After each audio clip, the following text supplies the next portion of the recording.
this set up a little bit. There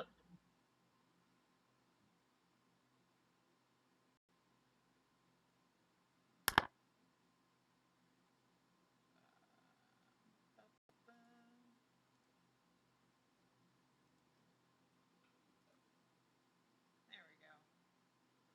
Now it captures.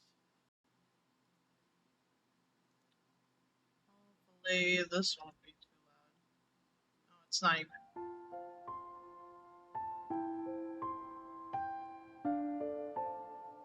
It should be fine.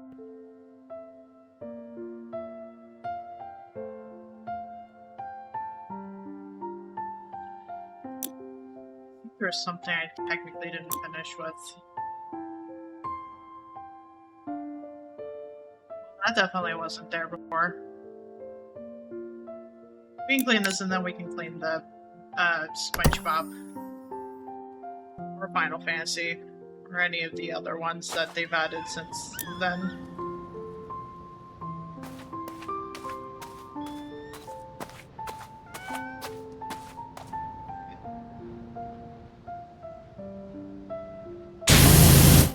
That is incredibly loud, actually. Hang on.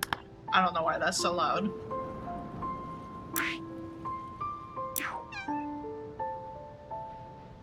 Why are you so loud, sir?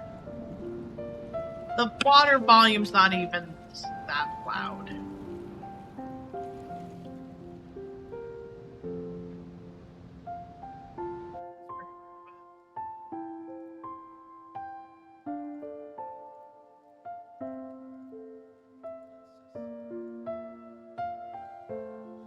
Now it's just gone. Now the audio's just gone.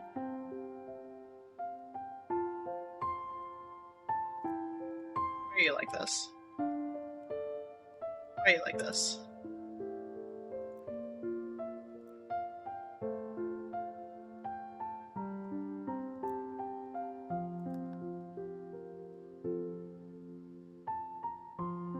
Well, I guess the audio's just not gonna work for me.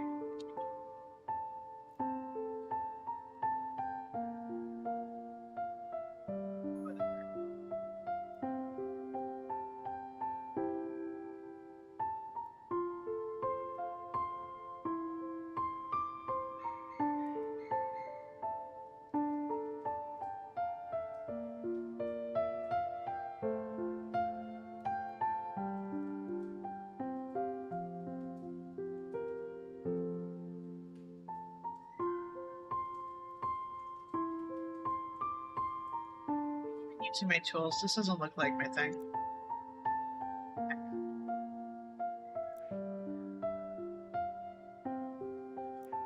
This? No.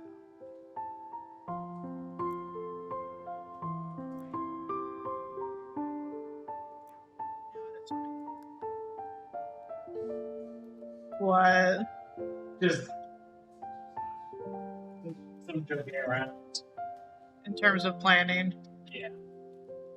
That's fair. The audio was extremely loud, and trying to adjust it, it's now non-existent, so...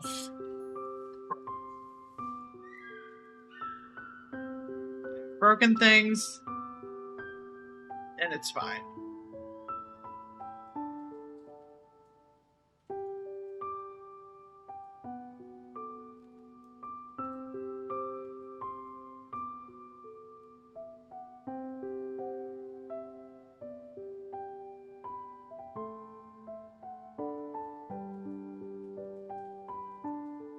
Probably good that we're in between games anyway, because I don't have to worry about being in the middle of story bits. And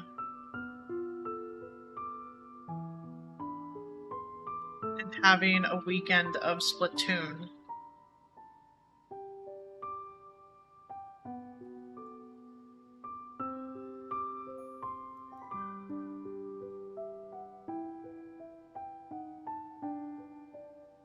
Don't even know who all in the community is going to be on Team Vanilla, but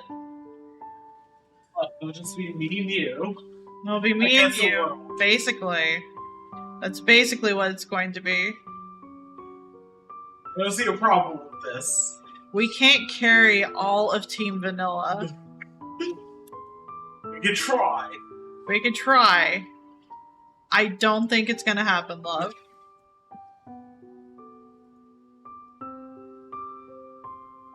Look, sometimes we can't even carry, like, randos through salmon runs, so...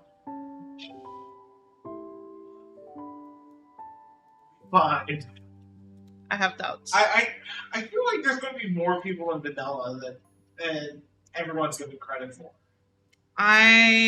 If so, it's gonna be because of the memeable color. You know, I honestly, like, I don't know. Like, I feel like strawberry is more likely to be the flavor that's going to be, like, you know, barely anyone picks. Like, there are some people who like strawberry ice cream, but there's a lot of kids and even adults who are like, yeah, just give me something basic, something nice and sweet. Don't give me this fucking mint. Do you wish to get closer to voice your disdain for... No, not really. Meow. You say that, but you were on a roll there.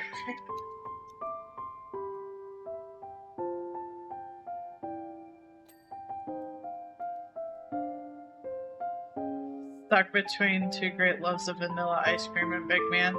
That's fair. Look, you can support Big Man later. You can't support vanilla ice cream later. Like, we have a decent distribution. I think it's slightly favoring Big Man. Though I still disagree with us being teamed with Courage. There you go. Look.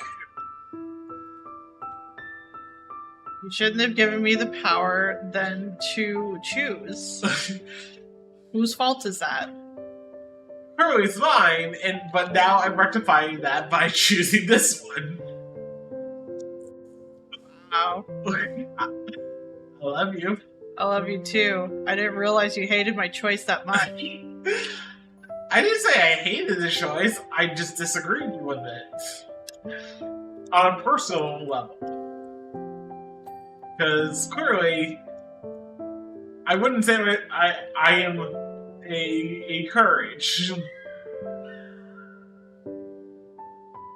I mean, I'm not a Courage either. But I wasn't any of them, so... What?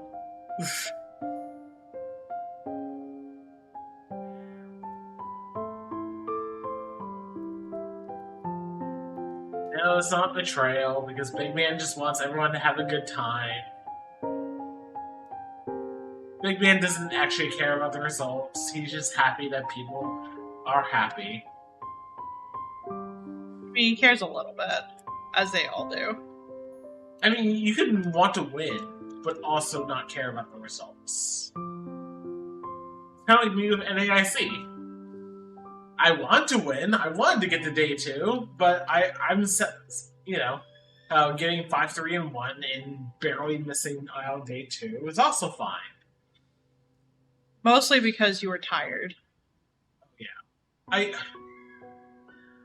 I still don't... Card game tournaments are... I still don't understand trying to do a best of 3 in fucking 50 minutes. That's still... That's right. And the fact that it still took almost 90 minutes to complete a round. Well, complete being including getting all match slips, entering all match slips, and making new pairings. Like, it feels like some of this stuff has to be automated.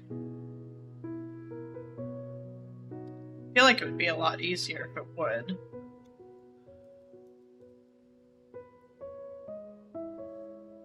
Like...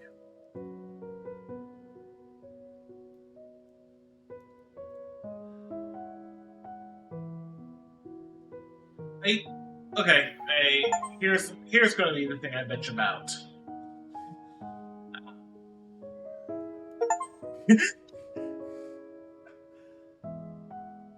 We literally, for the entire tournament, we had to enter our match results via, or we had to look up our match pairings via internet. Why wouldn't we want to possibly enter in our match results digitally also? Right. Like, you're forcing us to use the internet. Because not every, technically you could avoid using the internet if you went up to a judge and said, "Hey, my name is so and so. What is my pairing?" But also, if we had to do that for all 1,900 people, that would be extremely slow. I don't know. It just definitely feels like one of those things that the person in you that has done these kinds of planning things before cries. Yeah. Essentially. It makes sense to, I understand why. Physical slips, you have signatures and whatnot. Fine then. And obviously, but, okay, thinking about a Mahjong tournament. For a Mahjong tournament, let's take the World Reaching Championship in 2022 for a second. There were 10 rounds. We had 38 tables, with 4 people each. For the sake of this argument, we're not going to count. We are going to count substitutes and alternatives as former players because they also have to sign off. Because why not? That means there's 38 matches to sign off on. Each player has to sign once. So that's, that equates out to 152 signatures made per round. Plus 1 signature from a judge. Doesn't have to be the same judge. And there's enough judges that the ratio was I want to say it was probably 6 judges for the 38 tables. And that doesn't even count the people who are at the scoring table. So let's say 8 judges for 38 tables. And that includes our head and executive judge, who should have been technically on standby unless needed, but for the purposes of argument. Right. Apparently for juniors and seniors or something like that, it was the ratio was 1 judge for every 3 or 4 matches. But for masters, it was 1 judge for every 2 or 3 dozen matches. And yes, we are adults, so hopefully we can resolve things a little bit easier. But also having judges officiate everything, the scorekeepers officiate everything.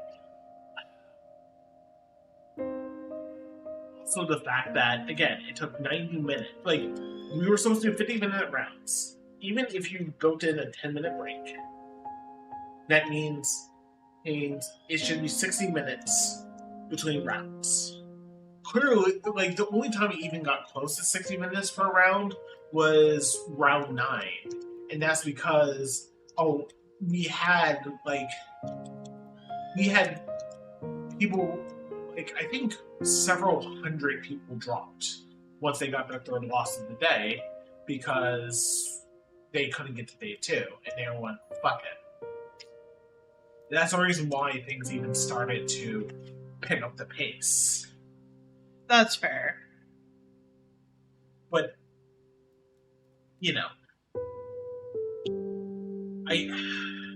it just sounds like there's a logistics issue. And they're already trusting technology. It somewhat becomes a voting problem. the voting problem is that yes, we have in America we have 330 million individuals, around 200 million, which should be eligible to vote at any given time. The idea of paper ballots sounds stupid, but the level of trust that you might want in your makes it so that electronic ballots are also stupid. But I would think that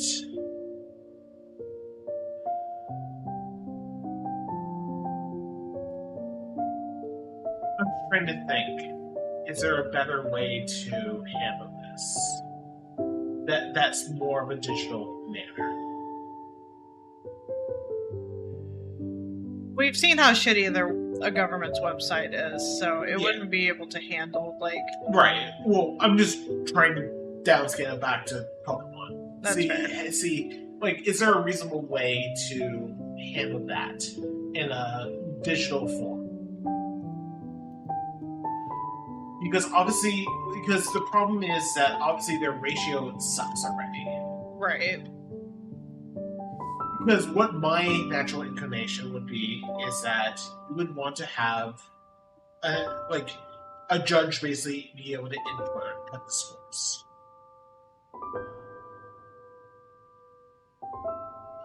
Because the current system is basically you have your match slip.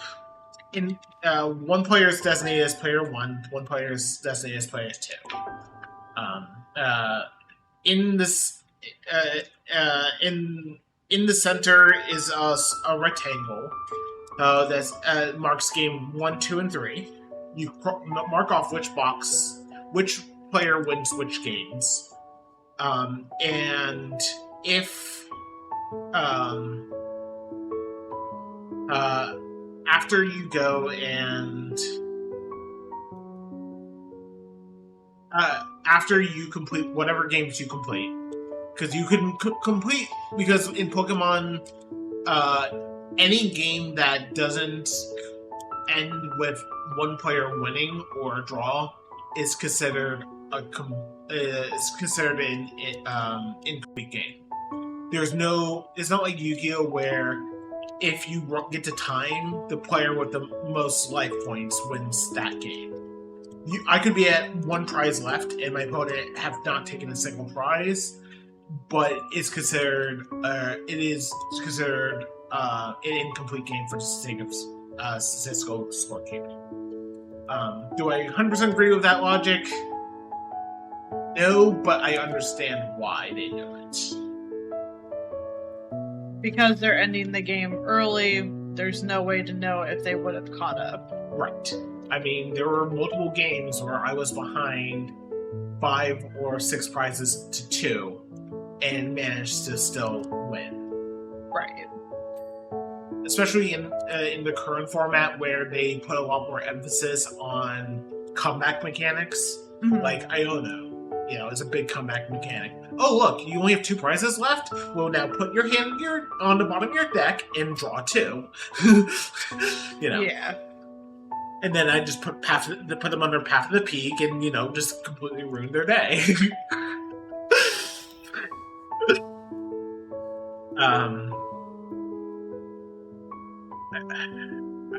But yeah, I understand why they don't want judges to, have... That wasn't a trap, was it? No, I didn't set up the traps yet. What the fuck was that, then? I don't know. I'll check that out in a second. Okay. The only thing I can figure is that, I did leave dishes out to dry, and if something was trying to climb on any of them, it might have knocked something. I'll check in a second. Yeah, so I understand why they wouldn't want judges to go and be have to input match results. In Mahjong, it works a little bit better because it is a bit more close-knit. Usually, at any Mahjong table, like any mahjong table I've had to either sign off on, either as a tournament director or scorekeeper or whatever. We literally like I almost always known at least one of the players at the table. Either personally or impersonally. Pokemon obviously can't do that, especially with the kids. I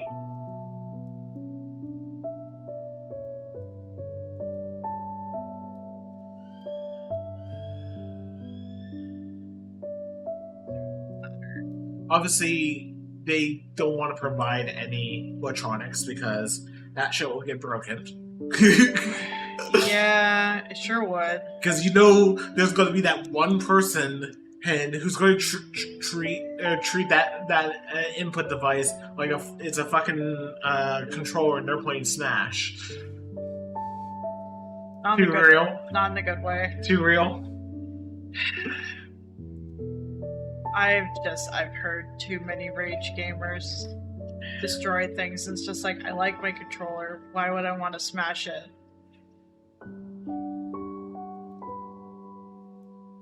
I've seen people toss their fucking deck before in Pokemon. Their entire deck? Yeah, or who's picking that up? They have to, but okay. Hey, I've seen people toss their hands, like kind of like throw it up in the air, kind of like, well, fuck this hand type thing. Right. But I have seen one time someone just toss their deck out of pure rage, and it's just like, and they part of me almost is like, do you think they would be counting the 60 as they pick up their deck? But also, it's like, no, don't be a thief.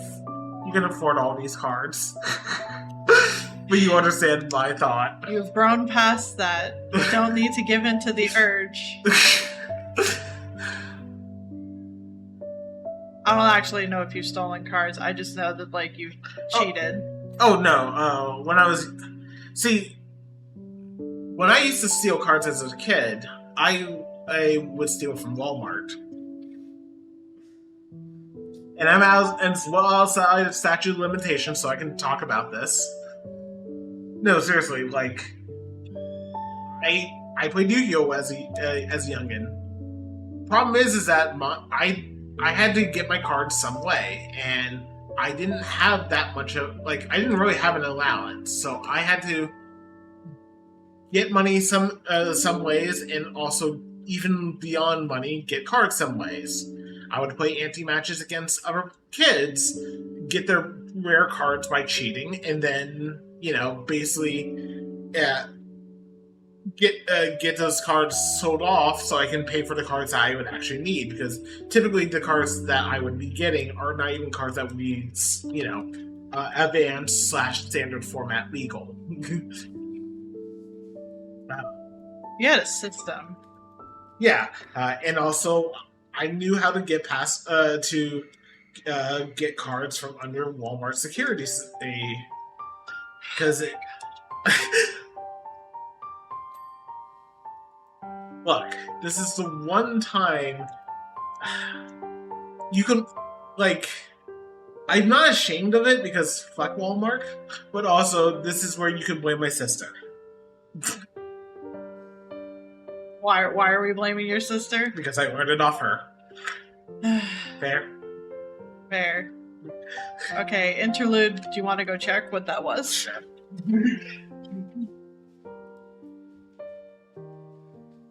We heard something fall in the kitchen, and I'm not entirely sure what it is.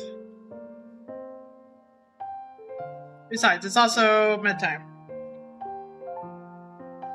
Bedtime. I caught the alarm right as it was about to go off, which is why no one heard it. Okay, good news is not in a dishwasher. Cool. I'm pretty sure the thing that fell over was the ladder to the bucket trap. Oh. So, yes, there probably is a mouse just kind of scurrying around. Okay. But yeah, no, I had a system as a child, and it's. I don't want to like. There's no addictive properties to it. It's just one of those things that, in the case of seeing the one person who that's to be making a meme. Probably.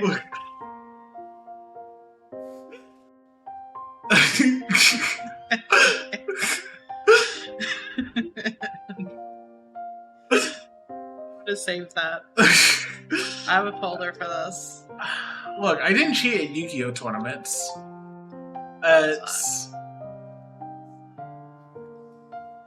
Okay, Here we go. I cheated my fellow players at Yu-Gi-Oh.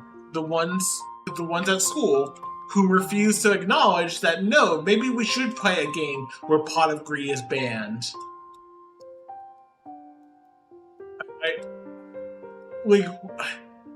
Okay, sorry. A side rant time. There's a reason why there are official ban lists in any game.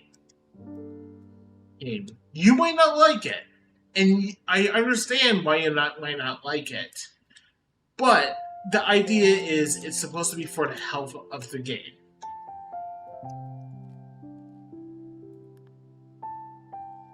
You're all good, Myth. That's me. They keep breaking things. But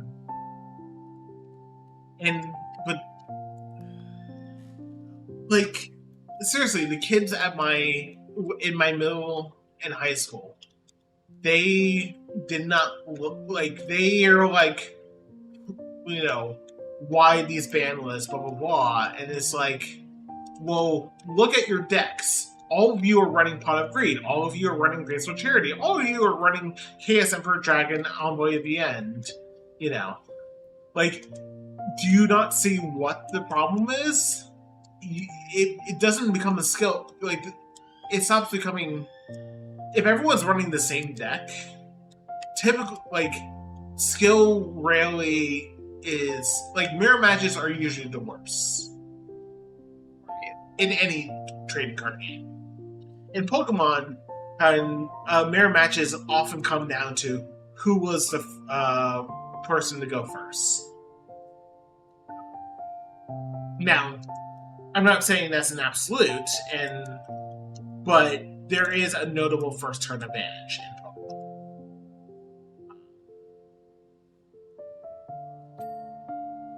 Fortunately, the supporter rule and attack rule do help mitigate that first turn advantage quite a bit, but it's still notable.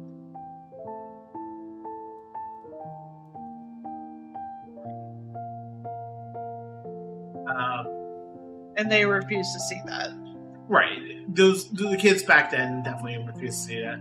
And there are definitely people who, even I've seen in Magic circles, who are like, why was this card banned? Why would you ban a card that it would otherwise still be legal in this format? It's like, well, why do you think? Hey, the quickest way to get to kill your game is lack of diversity.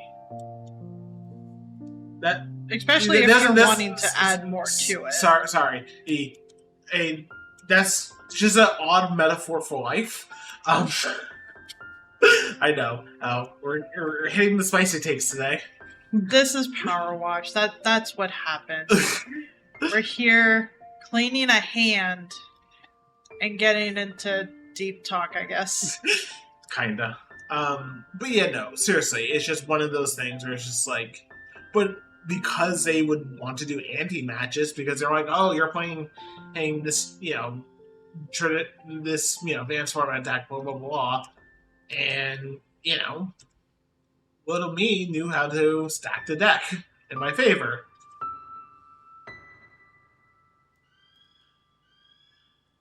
Did I feel any shame about it? No, fuck those kids. Literally just pull up the Michael Jordan meme with the words "fuck those kids" on it.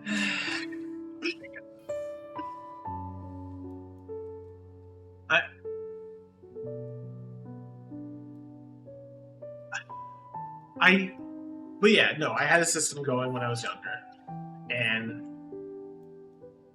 there's no urge to steal nowadays because I can afford basically anything I would want.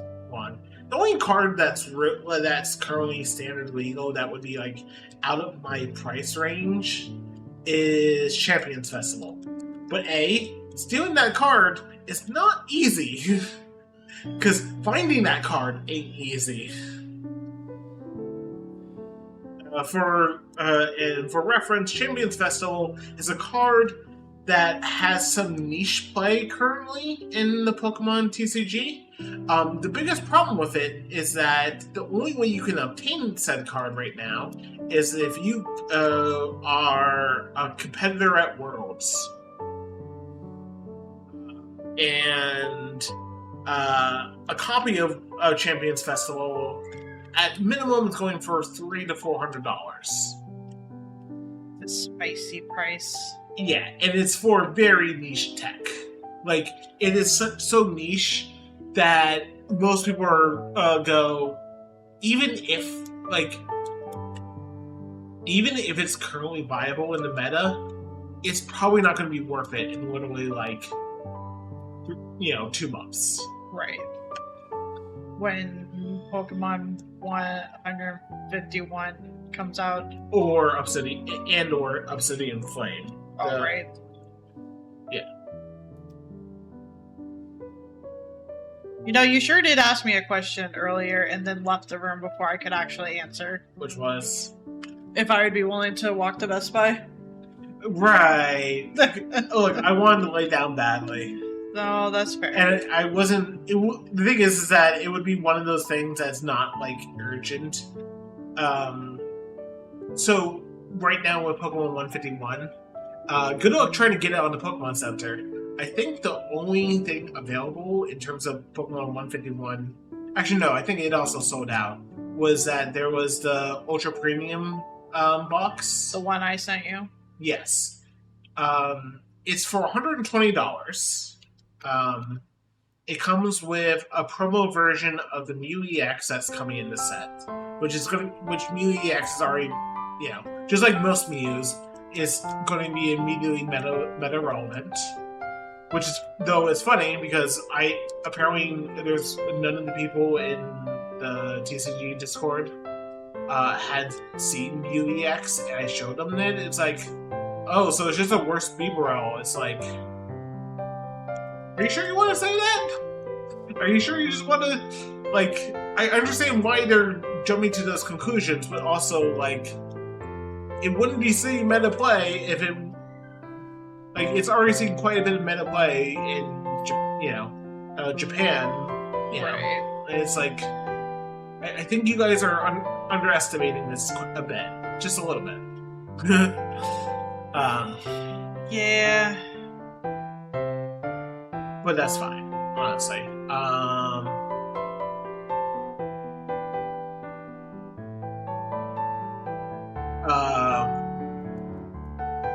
To be fair, I made a joke to Jai that these are people who are doubting that Mew EX is meta relevant, but the second it comes out, they're playing net deck, whatever deck they see, and if the list contains it, they're not going to question it with this with even a second thought.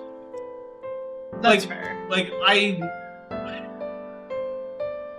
I to a certain degree, I look up decks, as a basis for my stuff, but obviously I, dig in and try to make it my own. But a lot of people literally will, it's like, oh, you literally just copied this last deck list from so-and-so.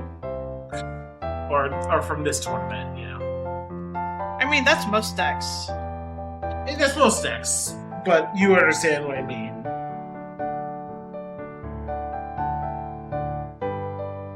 Most people find a deck list that they think is good, and then they just roll with it. Yeah. Like, I would love to have a deck of just the boys and have it, like, be a winnable scenario. Yeah. Unfortunately, I feel like it would just be more of a themed deck where it's like, this is just for me kind of thing. I mean, you can always ask me to work in Spice, or, you know, like, I think the Pokemon TCG is in a very good place right now. Are there certain cards that are annoying as fuck to deal with? Yes. Arceus V-Star is going to be a pain in everyone's ass until it finally rotates out of format.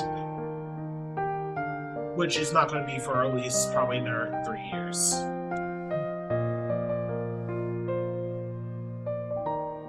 Well, maybe not 3 years, probably 2.5 years.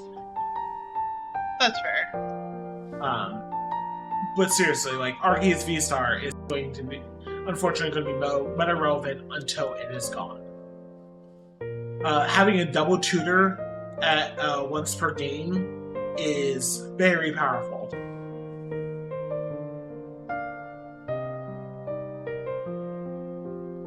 Thinking about it, I like how you said you were going to take a break from Pokemon when we got back, and it's still been the case, so playing it. I've been playing it online. I haven't gone to the card shop. You know that counts.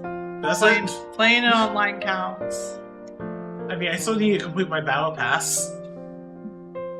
Exactly. That's how they hook ya. That's how they hook ya. That's basically it. In all seriousness, Pokemon TCG Live does have a battle pass associated with it. Do I probably need to complete it? No, probably not. But also, it gives me crafting materials so that when I want to go and experiment with some bullshit deck that I just came up with, and it's like, oh, yeah, I can do that. Example, like one of the things I'm looking forward to, like, there's a lot of decks in Pokemon 151 that I am kind of looking forward to. I will probably scale back my ambition in terms of how many decks I want to make. A little overzealous with how they evolved. That's fine. Like, I mean, I intend to play one of the decks that you were making. Yeah. And the thing is that, I mean, a lot of the cards I got are going to be cards that are, if not staples, like, useful in various decks upcoming until they are rotated out. For example, I was going to possibly make a Shenpao EX deck, the Sabertooth, the Sword, the what is it? It's like a snow leopard. There's with Sabertooth, what with sword, Sabertooth sword kitty, whatever the fuck it is. Something like that. Oh gods. What do you get? Surprise! I hope I didn't scare you. Yes, I am absolutely sure about that one. Hi, Max. Thank you for the raid. We're talking about, like, Pokemon stuff. You are also doing PowerWash. I hope you're having fun. I'm not feeling good enough to play a game on stream with Calabi, but I'm feeling good enough to shoot to shit. So That is fair. And yes, I saw you were playing the Beginner's Guide. I have no idea what that is. I hope it was good. From what I've heard, it's a pretty short game, but it's definitely one of those, get ready for the emotional sucker punch. That's fair. That's all I know about the Beginner's Guide. I mean, it's more than what I know about it. We finished up fully this time Yakuza Kiwami 2. And being the Splatfest is on Friday, I'm not gonna delve into Kiwami 3 just yet. But I did buy SpongeBob pack and PowerWash. But we're washing this hand first. That's so for emotional sucker punches. Emotional sucker punches. When are we getting back to getting the car loser? I keep asking you. I know, and I realize every time you ask me, at least one of us is definitely not in the emotional state to be dealing with that shit. Because the end of Act 2 basically caused you to break down, love.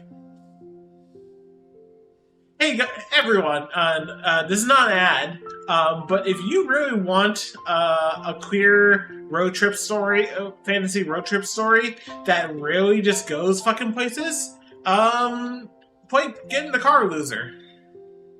Why are you telling me this thing? Sorry, I was looking for the... looking It's for this so I could grab a link and post it in the chat.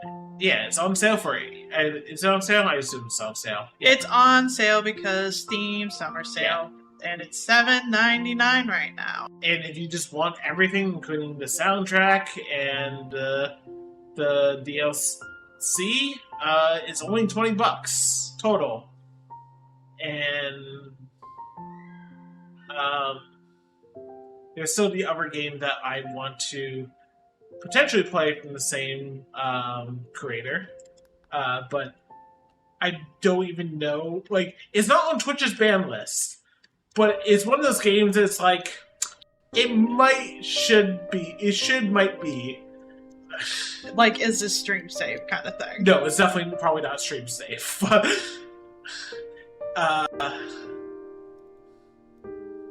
And like, it's one of those, you know what, it's going to be one of those games that I should probably grab, and given we're on the Steam sale, maybe I should grab it now.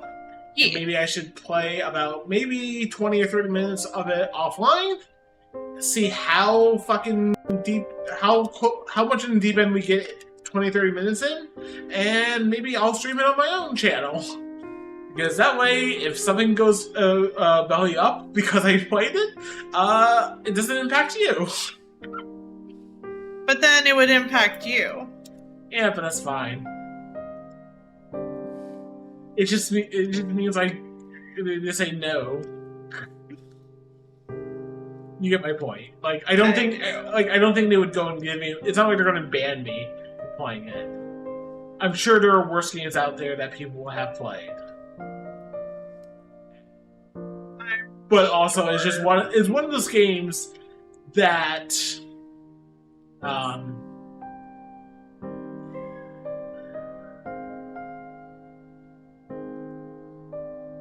Yeah, Finding Paradise.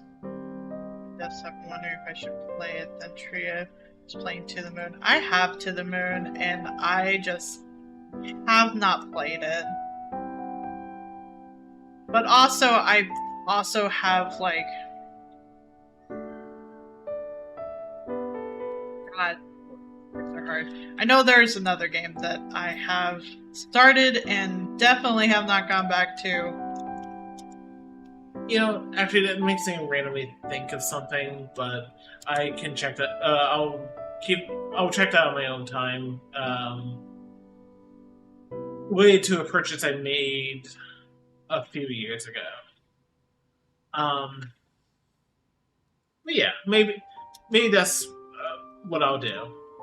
But yeah, one day we will finally continue getting the car loser. I don't know if you would want to restart it from the beginning, and maybe try to power through it, speed run through the first half of the game. Maybe, just so we can get, like, familiar with it again. Yeah. It's been a long time. It will be 2 years as of September.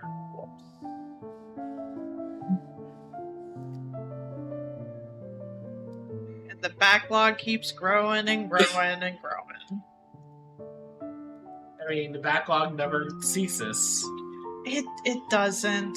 Like, I also bought like some Final Fantasy games from Steam Summer Sale because it's just like, fuck, I do want to play these.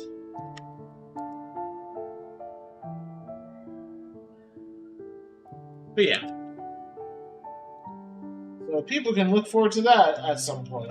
At some point, I don't know if it'll just be like I take a Yakuza break and like delve into a Final Fantasy, or just like keep going with it until like we're done.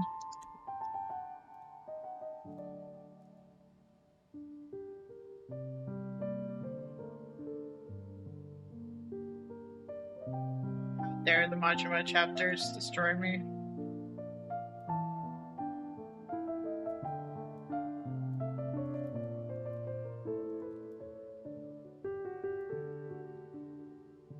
Because 6 is when it starts getting into like a dragon, right? And it's like a dragon. That's what I figured. Oh good, air quality's poor. Trees were probably getting smoke. Woo! Let the motherfucker burn! No, don't let it burn. Don't let it burn. Put it out. I would like to build my way up to 9.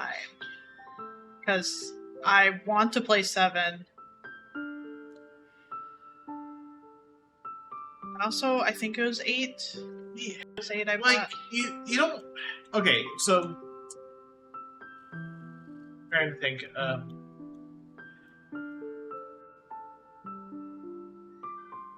8. Okay, I like 8,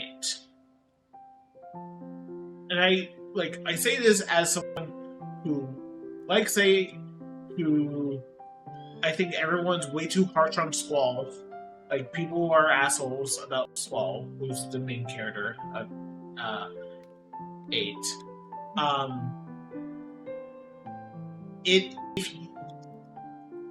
If you want to skip it, it's not the end of the world. Oh, I know. Like, I say that as like I feel like I think that was the one I bought, though. probably like, especially if you, I know you were, because I think 7, 8, and 9 were on like Steam or something like that. They are. So yeah, And I know they're, like, I guess, remaking, like, 9. But, no. So that wasn't actually, if I remember correctly, that wasn't an official thing. That was like a fan mod. I know there was a fan mod, I thought they were also saying that they were going to. There's been talks about like, I think there has been talks about like an HD version. I wouldn't say like a remake a la 7. Gotcha. How the fuck are you supposed to reach this normally? Which honestly, like, fine. Like, I'm not saying that as a slight against 9 or anything, but it's just like, I guess I could just jump really high. yeah. I mean, I assume you're on a foreign planet. Yeah, I'm probably on Mars. I drove my van to Mars.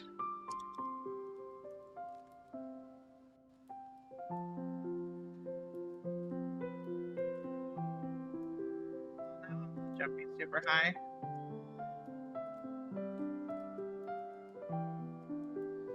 I guess it's just a floaty jump or something. I don't know. It looks like a volcano. And someone has their RV out here. It's probably just a desert. I'm probably not on Mars.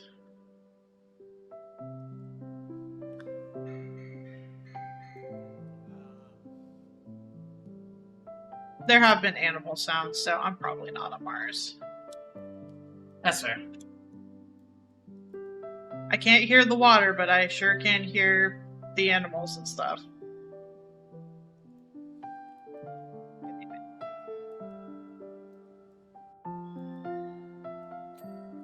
Finally. You're done. You're done. Figure out which part of this thing is not done.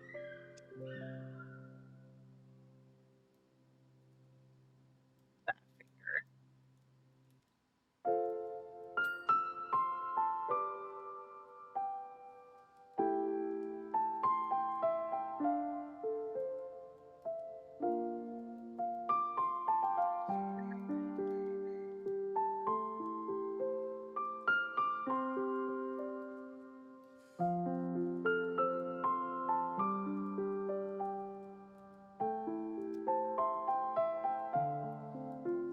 Finicky.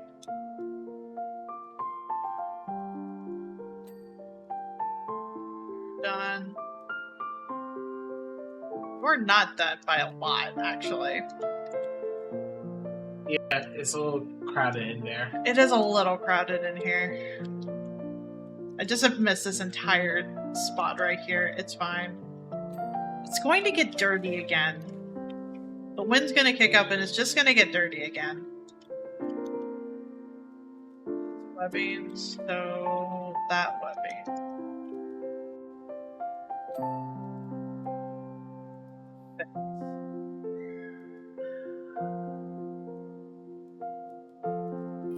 I could have swore I got that one. Did I not get my fancy replay? There it is.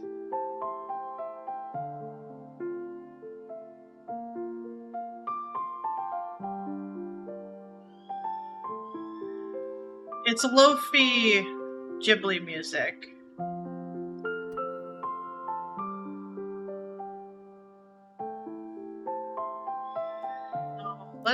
Let's do some of the fancy ones.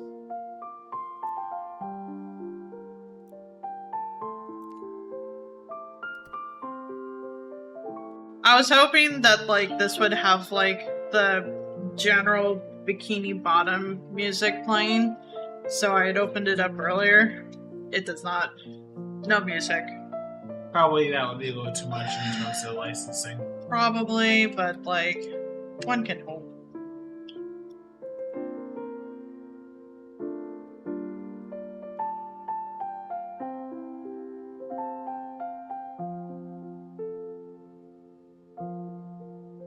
We're already halfway through the year. Yep.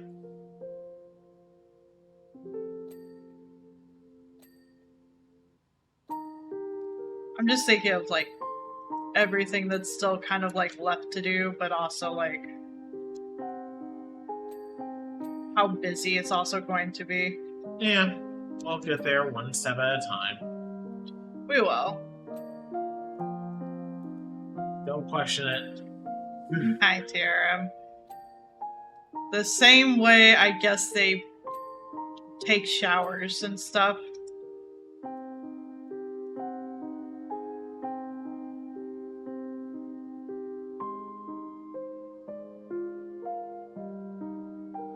I'm sure do be a passing.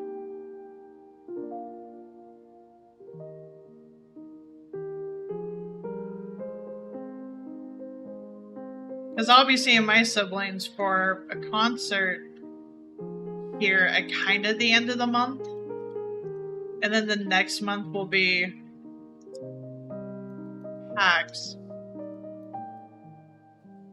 Well, yeah, technically it's September 1st, so it's not even that far of a separation between. Not really. You're just going to have to make sure to actually unpack from your trip and do laundry pretty fast, unlike what we did with NAIC, right? To be fair, I have felt like shit.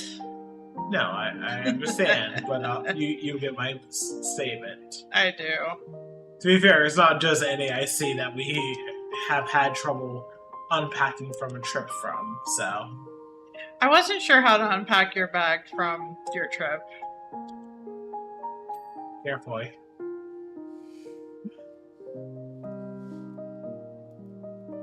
But also, what if I accidentally broke something? We deal with that when we get there. But that would be a very expensive break. I mean, depends on what you break, but also you're not gonna break a fursuit.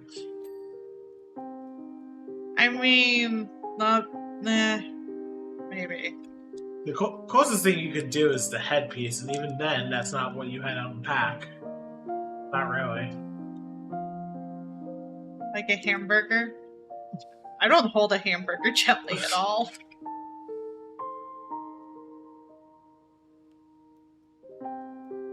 Literally, that's basically the only thing you could really break, the head. And even then, that's basically move the head into the leather bag that I have for it and zip it away and store it away. Or you ask me to store it away since it's on a top shelf. And I am a short bean.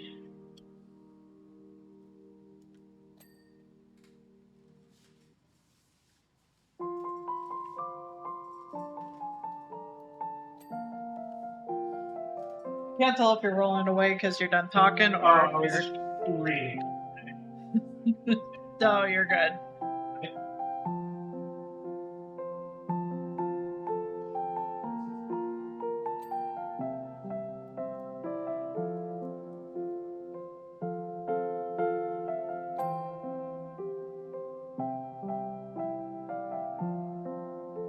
I also did find out from one of my siblings that another one of my siblings is sensitive to medication. So, this medication hitting me like a truck, and psychiatrists being like, oh, you're probably sensitive to medication. It's probably true.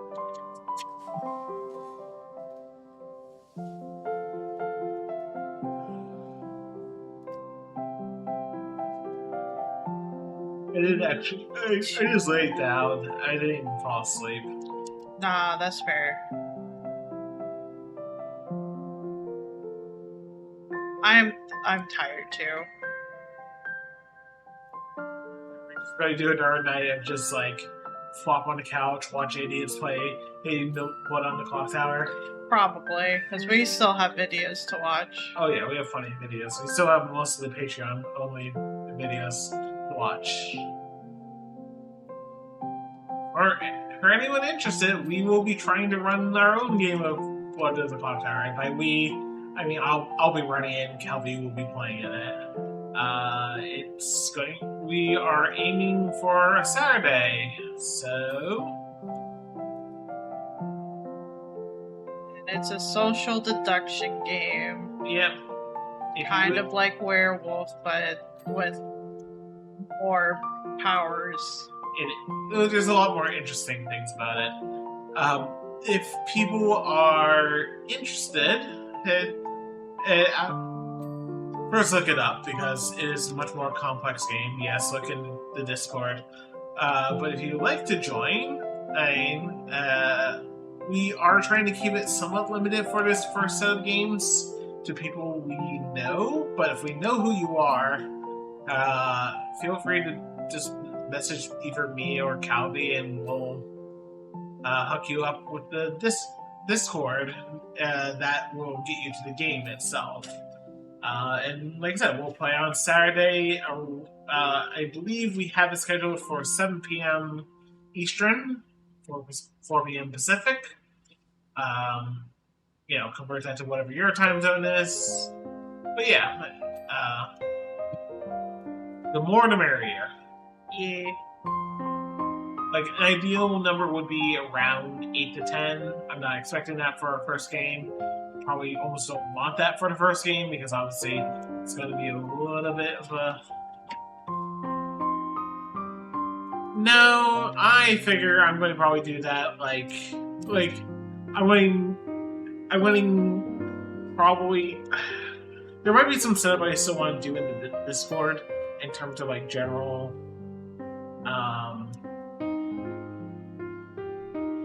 I'm going to go get the Patreon subscription to the Pandemonium Institute. That's how you use their tool. Set up the game, probably just do some Probably do some testing, honestly. Yeah, just make sure I understand the controls and whatnot. I see I've seen how the UI basically looks. If I have set up Discord rooms, though it might be very much Discord rooms are like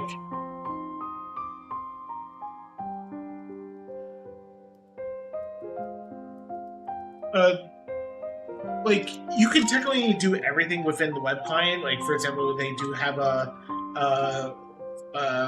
like you can do voice and video through the web client. Probably won't be doing that, and I also don't want to be trying to do like the series of Blood on the Clock Tower we do. They when they're playing online, they like will just like copy like they're in a voice call just to go and which is a lot more clear. The thing is that I feel like probably for the better, I probably should stick to the base things, because inside Blood in the Clock Tower, there's usually like a base set of like instruction tools. I shouldn't say instruction tools, but like indicators. For example, there's literally a little thing that says this is your demon if you're trying to show like the minions who their demon is, or this is your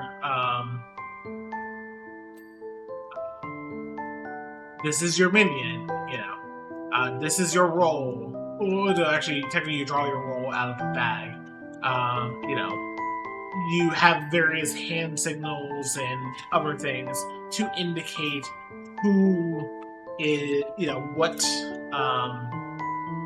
like, if you need to give a number to a player, for example, you usually hold up, number of fingers. The web client lets you do, just give the number you would like to give. For example, if you want to tell,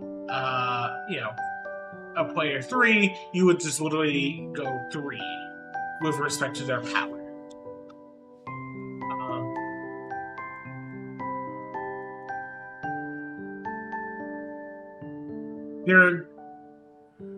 I think it will be doable. I'll kind of improve. And we see we try it once. People are not quite feeling it, and that's fine. At least we tried. At least we got to do a game. Yes. And at least we will have paid for 1 month of the online client instead of paying for the full game. Because 1 month of the online client is $15. The full game, the physical full game, is I think north of 100 for all the little bits and bobs that come with it.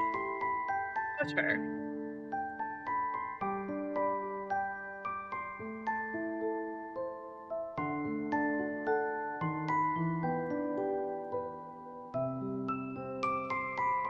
I don't think we would be able to get as many people. There was a person. point where I was going to actually get a copy of the physical, but this was technically during the pandemic, so it's like, do I really want to? So you knew about this beforehand? Oh yeah, no, I know. I've known about Blood in the Clock Tower for years.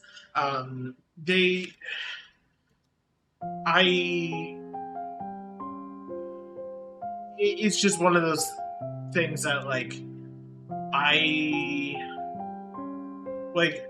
originally when I was looking, it would have been literally just, I think, 80 something for a physical copy. Now, I don't know if it's a second edition. I don't know if there's I don't know if it's any updates to it since I last looked. Mm-hmm. But when it was still before it was still officially released,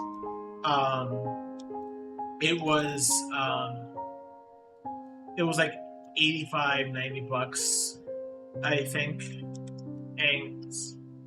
But I knew once it got out of the initial Kickstarter Kickstarter / post Kickstarter period, it was I knew they had increased the price to well over 100.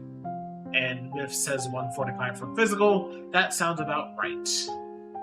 To be fair, the Pandemonium Institute is based out of the UK, so, you know, the base currency is British pounds, so,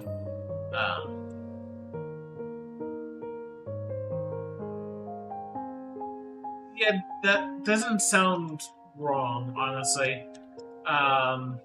Because they're still doing development on the game. The group that we watched, No Rolls Barred, they are going to be filming an in-person version, or like in-person on-set,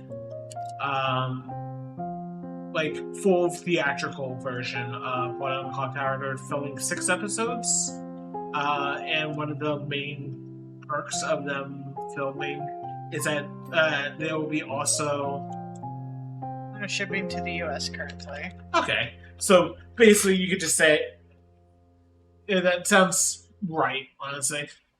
So you basically would have to see if you can find a local game store that possibly might have a copy somehow, which is good fucking luck with that. That's fair. It's a wonderful game. It's just one of the. I think. Okay. I think arguably the problem is. I hate to phrase it. Like the Pandemonium Institute, they have a Twitch channel that they run games on stream. I want to say weekly, 84. I want to say they either do it weekly or bi-weekly within their community or whatnot. It's either within their community or within a certain Patreon tier. Gotcha. But they do it on stream. But they don't, like... It doesn't feel like they've taken active effort to advertise themselves, if that makes sense. It does. Like, yes, there are means that, like, there are ways that you would have heard about What on the Clock Tower. I don't even remember, I think I learned about What on the Clock Tower via Shut Up and Sit Down, which is the board game review group that, you know, you've seen me watch. Right. What Alone shares people with a very awesome channel, People Make Games. And if you have never heard of the YouTube channel People Make Games, it is a very amazing group of games journalism that you guys should probably just go and, you know, look up on YouTube. None of this is an ad, I swear. I don't get paid for this shit. They can't pay me enough to sell my soul. No. You just like things. Yes. You like sharing things. Yes.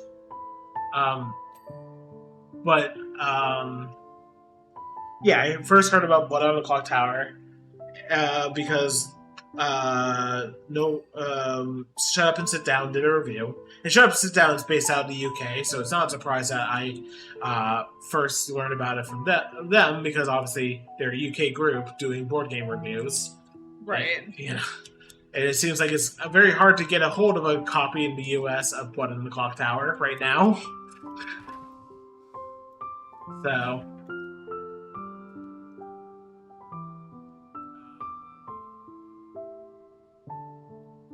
at least we have the web client. Yeah. Especially for the fact that I don't know if we would have like a group that we would know in person. yeah, At least I wouldn't. like, I am still new here. I don't have friends here. I mean, I try to nudge you, but also I'm not a social butterfly myself, so We've talked about this though. You're very charismatic. yes. But also, I wouldn't say I'm a social butterfly. Being charismatic and a social butterfly are two different standards, love. I know. For example, I can go to the card shop and assert dominance, but also, there's quite a few people at the card shop that I'm like, oh, do I really want to deal with you?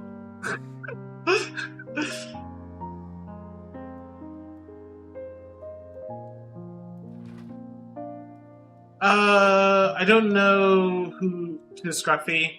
Defunctland, yeah, it's. I wouldn't say it's similar to Defunctland because the topics, like, I like.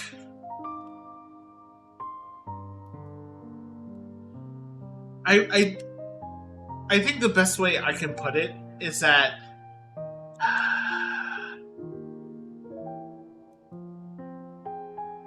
from like I know obviously Defunctland had definitely got a lot of notoriety with their the Disney tune. the Disney, I forgot what the what the exact video name is, but yeah, like they got. But from what I've seen of them prior, like it's very, very.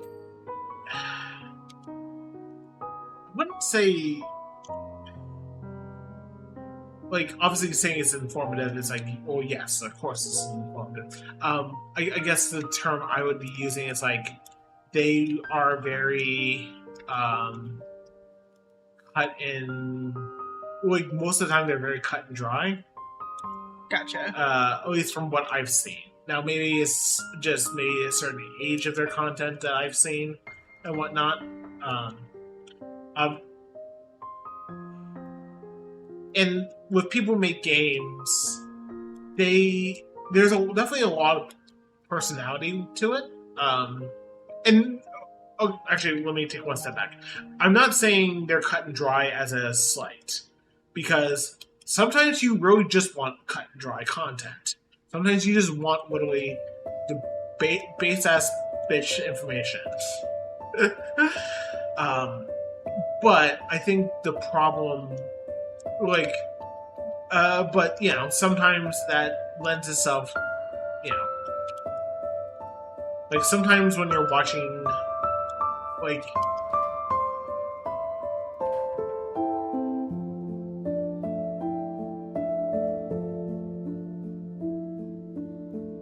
Interesting. Gotcha.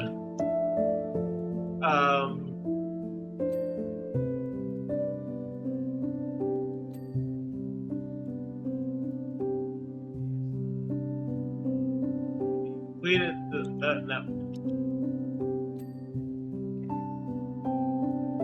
We completed the house. Double checking. You can also look at the master checklist. I could.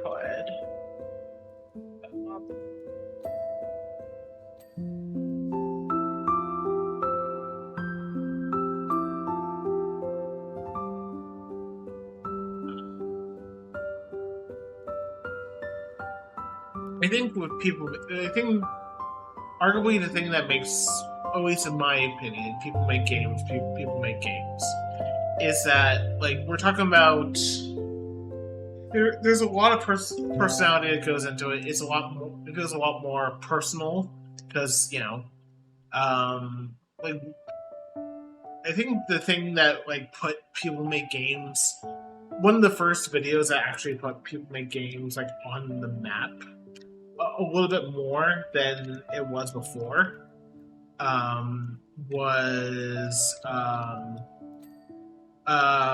they had actually done, like, they had done an interview with a player called Blitzchung. I believe I'm pronouncing their name right. Now, for you, that name might not ring a bell. Am I correct? Me? Yeah. Yeah, I don't think. Right. So they became infamous. I want to say 2019. 2019 sounds about right. It was either 2019 or 2020. They were participating in a major Hearthstone tournament, sponsored by Blizzard. They had won it, and they are from Hong Kong. Okay. And the commentators even knew something was about to happen, because you kind of saw them sliding. Yes, them myths. you kind of saw the commentator sliding under the desk, and it almost kind of like and kind of joking like the breaks in for it. In fact, but the person in question, who had just won this tournament, and I think it was for a pretty large prize pool. I don't remember the exact winnings, but we're talking about I think. I want to say a $500,000 Hong Kong dollars, if I remember correctly. Is it Hong Kong dollars? Yeah, it is Hong Kong. I think $500,000 Hong Kong dollars, so about $90,000 for Hearthstone. They had decided that their closing words, as the victor of this tournament, was "Free Hong Kong." This is a good time to note that one of someone who holds, I want to say, either a majority stake in Activision Blizzard right now is Tencent. Yep. Originally, what Blizzard tried to do, which got them a lot of fucking unrest from their player base, was effectively disqualify the player after winning the tournament, including not giving them any prize money for their, for their thing, for them just saying those 3 words. And also, I think they originally tried to institute either a lifetime ban or a long enough ban that at that point it becomes like they would be, might as well just be a lifetime kind of thing. Right. Because honestly, when's the last time you heard of Hearthstone in any major esports manner? To be fair, I kind of steer away from any Blizzard products, so. Yeah, no, but you understand what I mean. I do. It's just making me want to watch Ghibli movies. What's the music I'm playing? Yeah. Eventually, by player protests, I think they still banned the player for 6 months, but they did restore their prize earnings. I think it was because, lawyers also got involved. Yeah. I mean, that's not a surprise, honestly. But, you understand why everyone, people got, the fans themselves got really pissed. Because this wasn't that far removed from all the shit that happened in, America for various reasons. You could just kind of wave a giant, wave generally at us and you'll find something to land on. And yeah,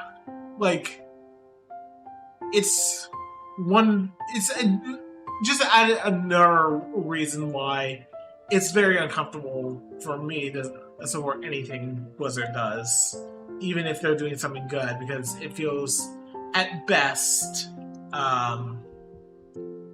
obviously they're business, they're going to be profit centered, but you can also, there are certain times where you can go, okay, yes, they're doing this because underneath everything, this, this is just catering, but also...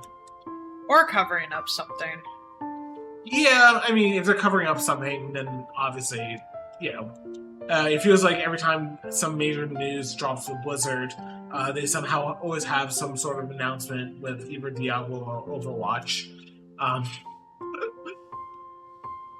That's a joke that won't get old anytime soon. I'm glad I never put much emotional stake into Overwatch.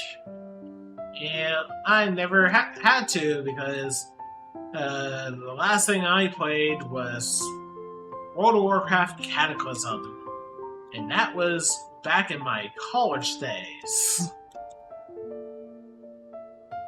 That is fair. Fueled. Yeah, also, If you want a good video on the state of World of Warcraft,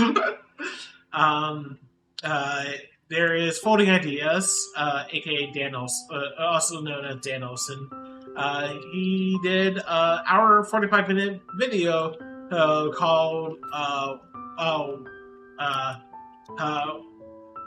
World of Warcraft and why it's rude to suck at games. He's not actually saying it's rude to suck at games, but there's a lot of subtext and paratext underneath that statement, and it's a very good video. Go watch it. And yes, we are giving a laundry list of stuff to watch because we have too much time on our hands, and when we don't feel like doing anything, we just watch many documentaries. I just think it was a TikTok video I found and sent you. Or I didn't send it to you because you didn't have it, but I had you watch it. Yeah. Granted, I don't think I've watched a 6-hour documentary. However, I have watched a 10-hour tool-assisted playthrough of a game over a number of days because it's nice white noise. Just listening to Game Boy Advance sounds going bleep bloop while I'm trying to do work. Yeah.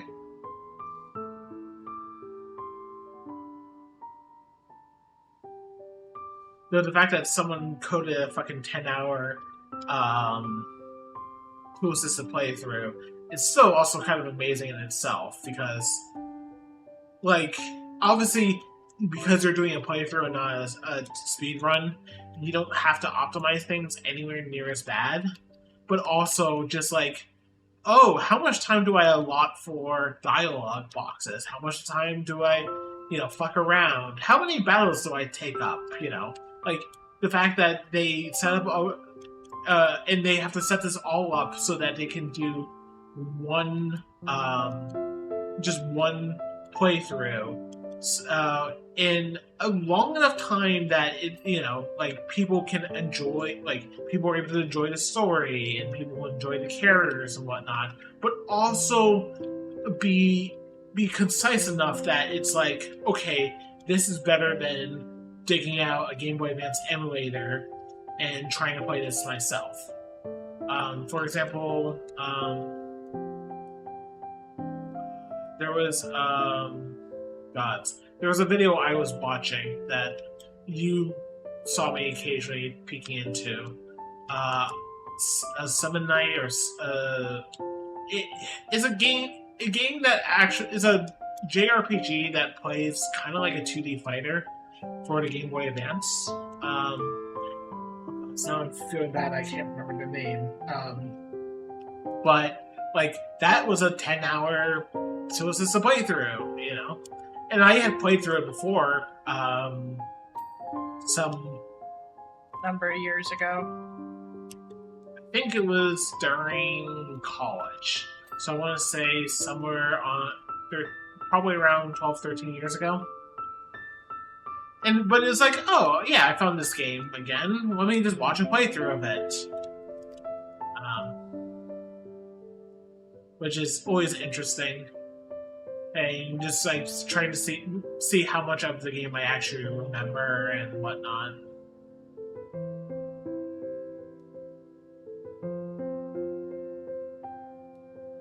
But I assume that O is because you vaguely know what game I'm referring to, Myths, but you also don't know the name, but you're also in position to look it up more easily than probably me. I mean, you have your phone. Yeah, but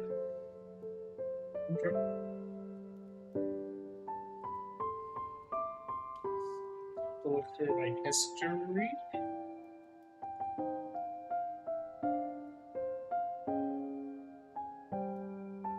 I like that there are jellyfish floating about.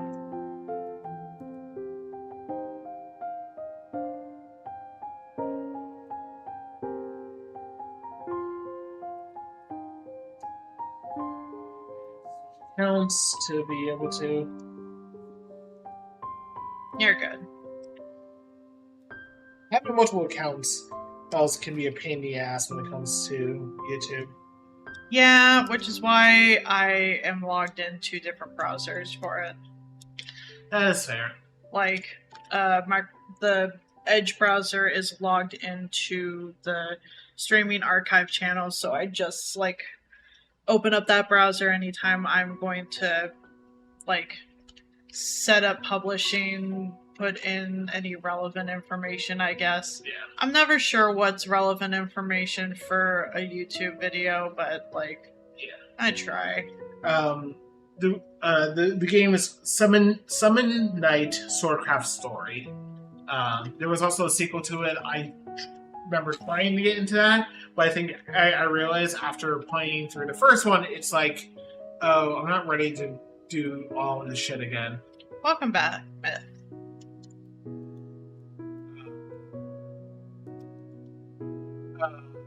See, there are videos I would like to watch on my I start on my person my fun accounts, I'll say.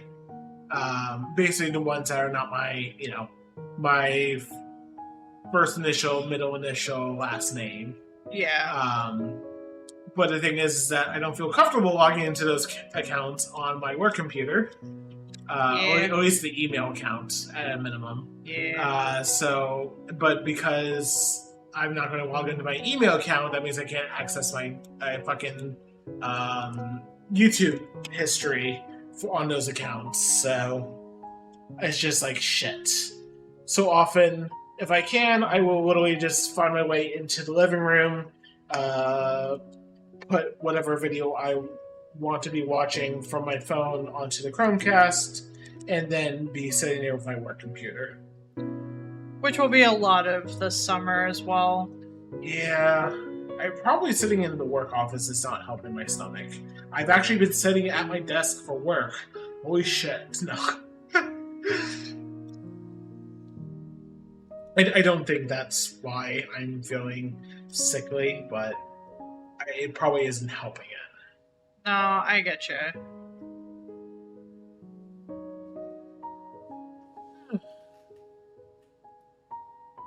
I have nothing that's interesting to talk about. It's fine. That's all you have me, right? That's not all. That's not the only reason I have you. Silly. Oh, really? Yes. Ow.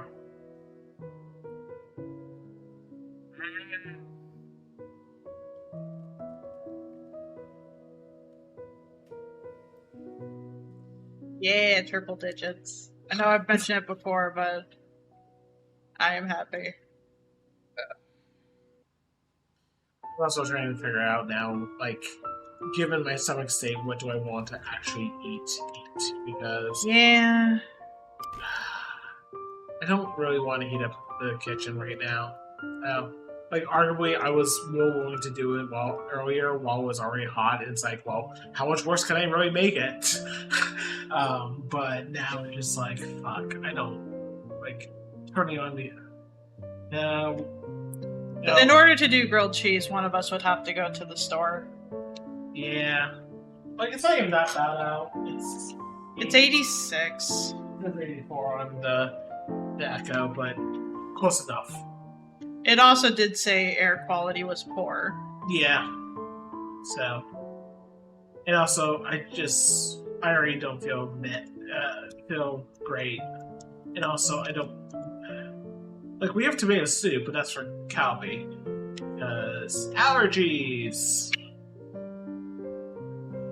I wonder if the soup would. I imagine the soup is still good, because we just bought that earlier this year with the anticipation I would need it. And I actually didn't need it. I imagine soup is still good. Yeah. They're usually good for a while. Yeah, usually for about a year or so. Something like that. So maybe that's what I get. We have no crackers, but that's fine. Honestly. Like, I'm not even... I don't... Like, I like crackers as... So, I'm not one of those people who usually uses crackers usually for like, oh, I have a cracker on the side of my soup. I like using crackers as basically a fucking thickening agent for my soup. I just literally like crush it up, dump it in, swirl it around. That's fair. Which is basically just adding. It's basically the equivalent of just adding salted flour to the soup. No, that's fair. I like crackers. Unfortunately, crackers do not like me back. No, I mean, I'm sure we can find gluten-free crackers. Yeah, but it's not the same. Like, there's no, like, Reese's crackers out there that are gluten-free. Which are, like, the best ones for me. Because then you could have it with soup if you want it. You can put peanut butter on it if you want. Or maybe just straight up butter. Or you could just, like, put a piece of, like, pepperoni and a piece of cheese. Are oyster crackers gluten-free? No. Because I thought Biff's was also had to be gluten-free. I believe so, but also this could be pre, like, allergy knowledge. Yeah. Oyster crackers are great, but I don't believe I know any that are gluten-free. Random side note, because my soup of choice is New England clam chowder. You know where the one place you don't order New England clam chowder is? New Orleans. No, Boston. Right. Apparently those got out of the carts and, like, It's fine. You don't need them. I mean, we need them soon. Sorry, I'm hyperfixated on something. Find a gluten-free version. Yes. I need to actually, like... Yeah, having gluten-free it would help. Listen, I'm not smart. I'm It's even not- more so particularly not smart right now. You're just tired, love. Oh, it's not just you that. don't have to. It's not just tired. It's like brain. You don't have to demean yourself, though, right? You understand why I say this? I do. I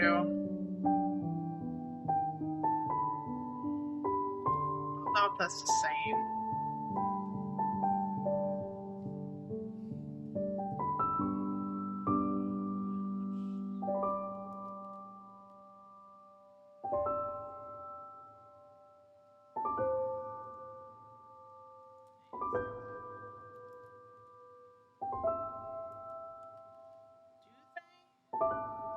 Pretty sure they do.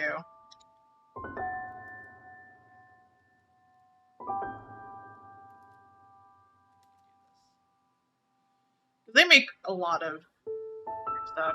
Yeah, I mean that's like basically half the gluten-free aisle, and They make graham crackers. so you can have your s'mores pie without. They You just, make graham crackers. you would just need to find it at the store. They got selling a 6-pack. Also, it's $32. It's because it's a 6-pack. I know, but also, how much is like 5.6 ounces? Is not a lot.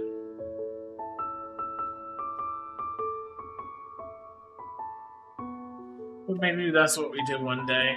Hey, you find the gluten-free graham crackers, and I make a gluten-free pie for you, so you can just go nom nom nom. They make chocolate ones as well. That doesn't surprise me. I can always look to see if the Food Universe has one, or any of the local stores have one. I've never seen it, but like couldn't hurt to look. Yeah. I mean, they already stock other things of the brand. Might as well, add one or two more items, right? Basically. Like these ones are good for like general, like yeah, but like it's not a Reese's cracker, and it makes me sad.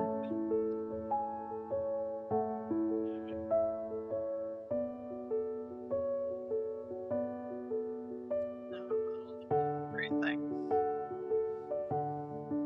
Prime, Bob. Mayo. Thank you, Myth.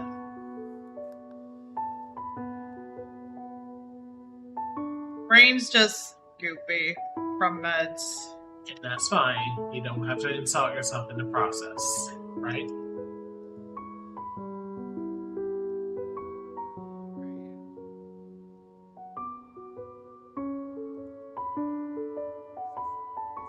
Same part. Okay. How did you mess up ordering mayo? The first step is ordering mayo. Heyo! Look, I like mayo. I understand.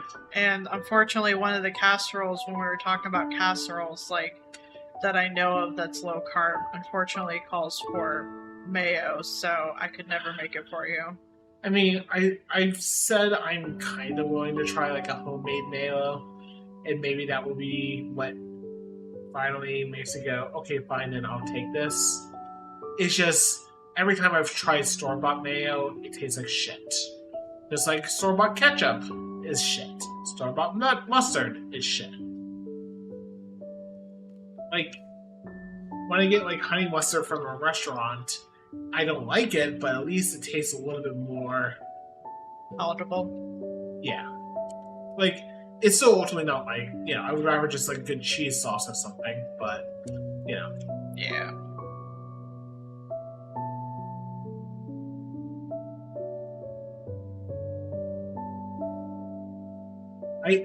I'm just not a condiments person. At least not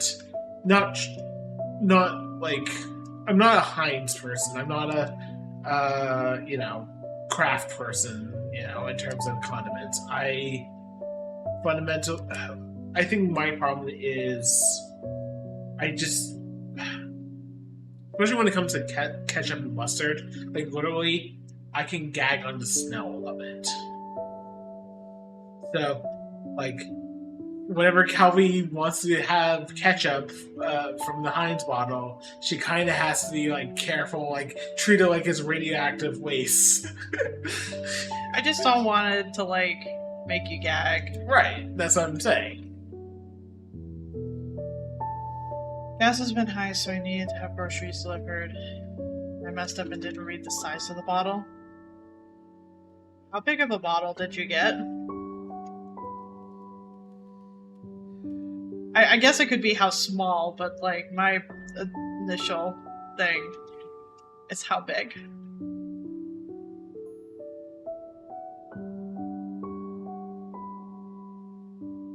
Welcome back, hero.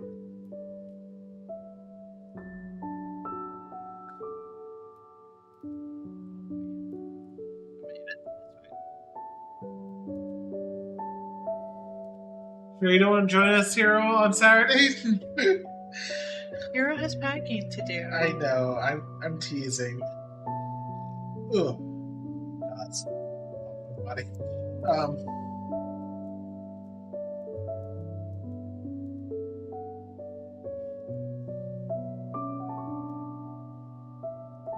Not 11 ounces. Uh-oh.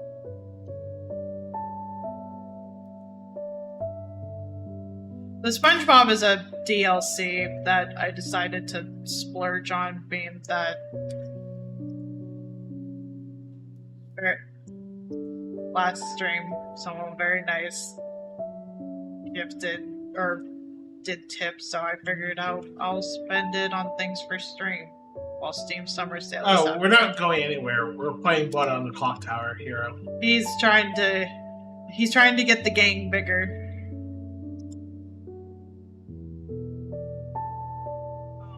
No, man. Good job. So it's probably good for like exactly like one thing. Depending on how much mayo you like. Like I said, just something about store-bought condiments just doesn't sit right with my senses. And that's fine.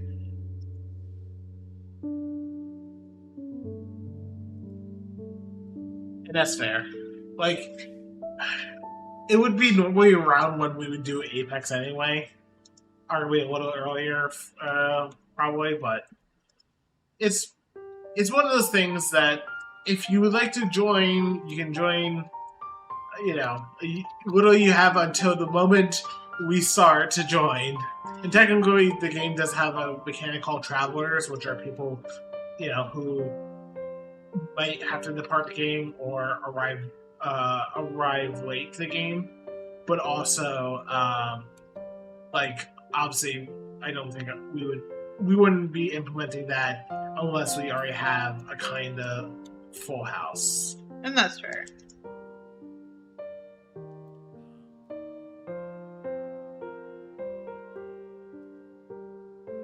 Yes, there is an open invite for you, Hero. Even if you just want to sit in the Discord, or maybe you want to watch while our nonsense from afar, you know.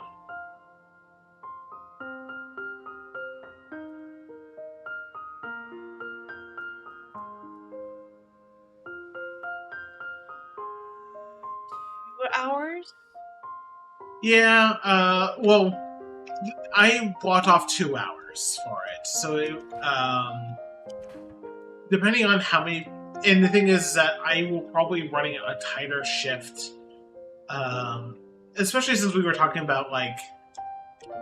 No, we're talking about it's just like a couple, like at worst I could see it crawling closer to 3 hours, but this is going to be a smaller game to start with.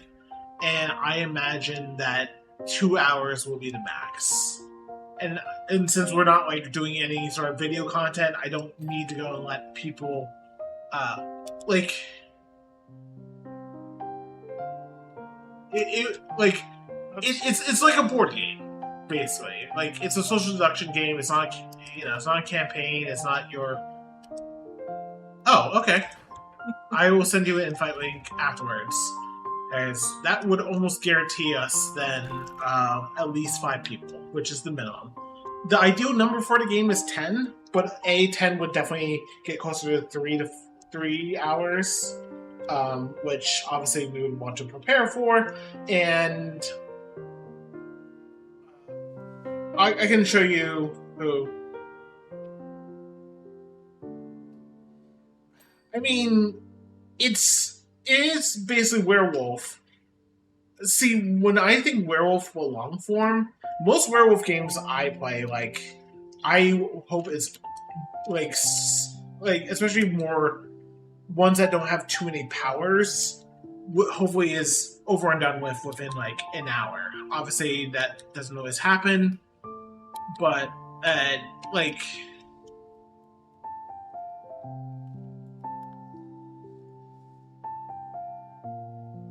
Okay, I have that exact bottle, Miss. I do have that exact bottle. Yeah, because you're the only one who's going to be using it. Well, I did have to buy a bigger bottle because I went through that one so quickly. Well, whose problem was that? Me. Yeah. Me for liking mayo. Let me save this. Oh, you did? No, you didn't. I did not. I saved the other one. Gotcha. But yeah, no. So yeah, they're basically travel packs, man. So like basically the idea. So there's a couple of things that make Blood in the Clock Tower quite unique. Hero. It is werewolf, but everyone has a power. There's no villagers. Oh, there's not usually your standard villagers. And by there not being villagers, like and also like even though there's player death is not the end. So you're not eliminated from the game. And there are circumstances that you can actually come back to life depending on the script. There are circumstances where you might still have your power dead. There's sometimes it's very interesting. And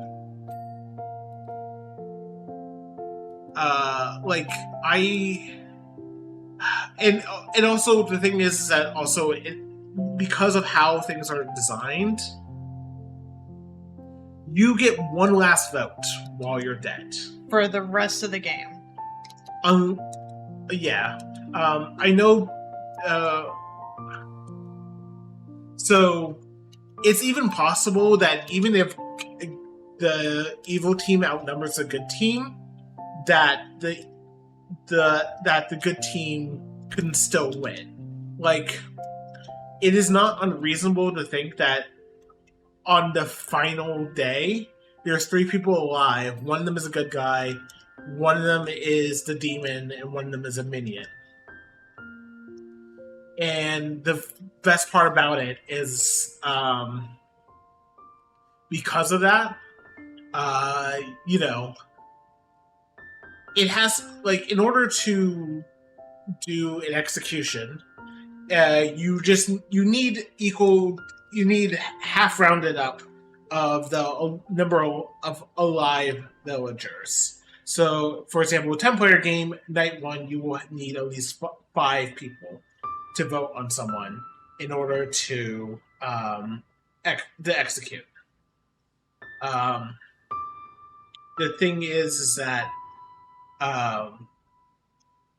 you get the one ghost vote, as it's colloquially I think it's actually, I don't know if it's colloquially referred to it or that's the official term. I think it's colloquially referred to it as a ghost vote.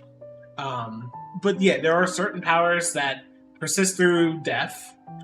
Some of them good, some of them bad. But everyone is interesting.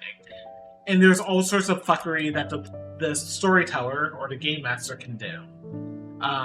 Even within the base script, like, for example, there is the poison and drunk mechanic, which are effectively the same, which is like, hey, say someone's drunk.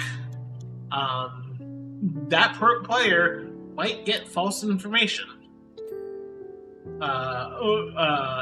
So, as a storyteller, I can go and figure out, basically, I can give the information I think is going to be most damning to the player, deliberately. Could be a lie, could be a truth. Yes. If I determine the truth is more damning than a lie, then I will give the truth. How there is literally there's an outsider. Outsider are good guys that generally have negative effects, called the drunk, which you never actually know you're the drunk. You just you believe you're a townsfolk, but you are permanently drunk. So anything you do will not, either if you get information, it will always, it might be true actual information, but it might not work. If you try to interact with the board in any way, so you try to kill someone, or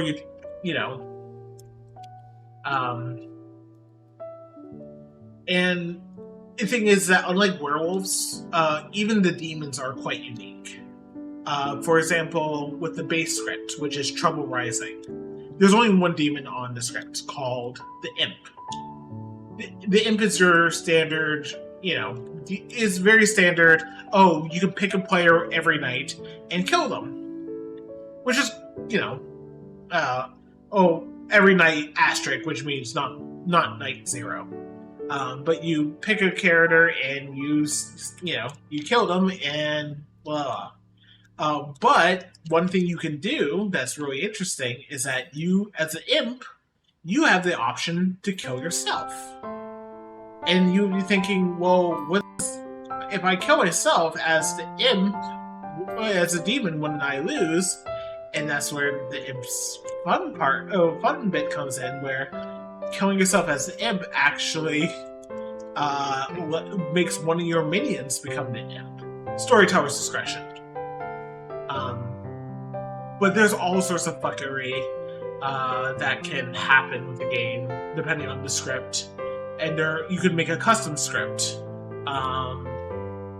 For example, one of the script one script I would like to do. It has all sorts of fuckery. For example, it has one of the demon options is the Legion, and the Legion is very unique. First of all, legions start by outnumbering the number of players. So typically in a 10-player game, usually you have 6 legion.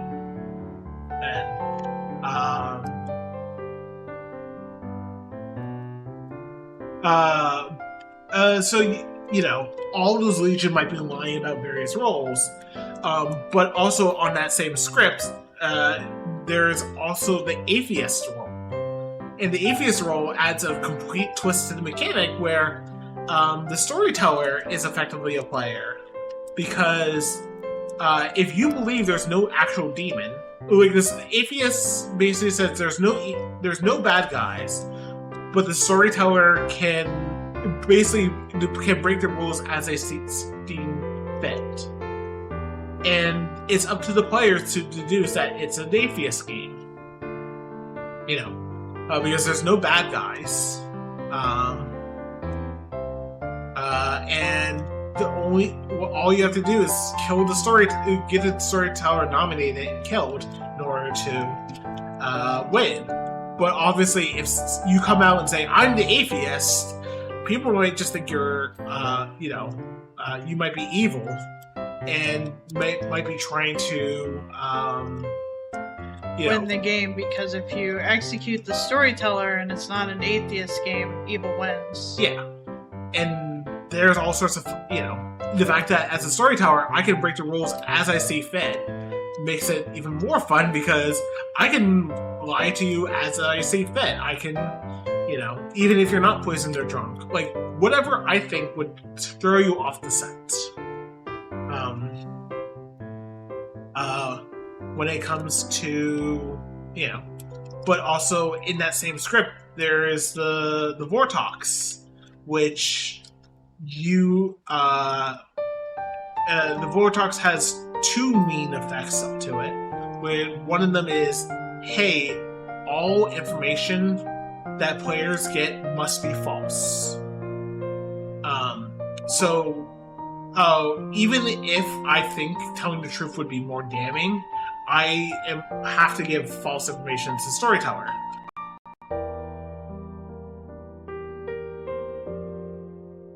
There's an ability that says, okay, you learn the role of you roll what role one player is.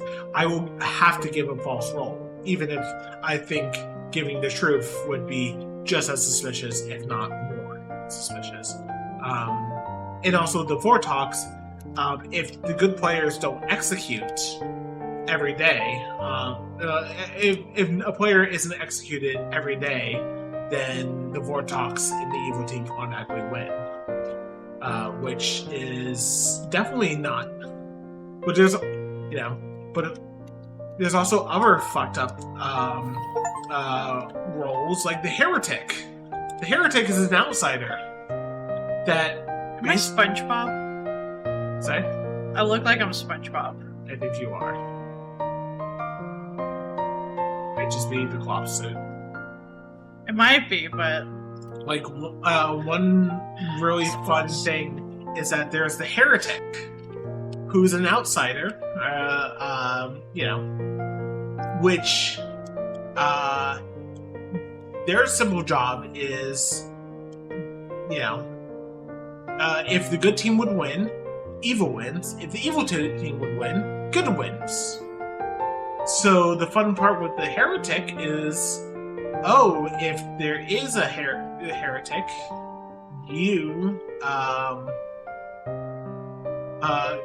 you can't say anything, because if you say something, the demon's going to be like, oh, I really believe they're a heretic. I just killed myself. The good guys lose. But also, you have to kind of thread that needle. A lot of the recent ones that we've been watching, like, some people will just immediately come out with their role to the evil player and be like, I don't know why, but I trust you. It's just like, you have asked 0 questions and you just decide to trust them, and they are in fact evil, so this information is going to immediately be used against you. Like, there's definitely, there's just some Blood in the Clock Tower is chaos, and it's definitely one of those games that you can very much get to the right answer using the wrong formula. As evidenced by the episode we watched last night, where the demon really should have been dead night one. But people fucked up, and assumptions were made. And the person, they never actually executed the person who originally was the demon, but right before the end of the game, they weren't the demon anymore because of a different rules mechanics, and they executed the person who they thought was the wrong person because who they thought the evil team actually thought was still still a townsfolk, because they didn't have a chance to talk to their new demon. So the good team won by accidentally executing the demon, even though they weren't the demon until literally the night before. And there was no reason for them to believe there was the demon, besides all sorts of false information that they kept on jumbling up. It's one. I think the amazing thing about the game is that as long as people aren't taking it personally, which obviously with any social deduction game, you can't take it personally, or else you already lose. Realizing everything that win or lose, seeing everything that went into whatever the result was, can be just as intriguing as the game itself. You know. That was our neighbors. That was our neighbors. I'm sure it didn't come through on mic, but we heard a big bump. Yeah. So yeah, I'll invite you, Hero.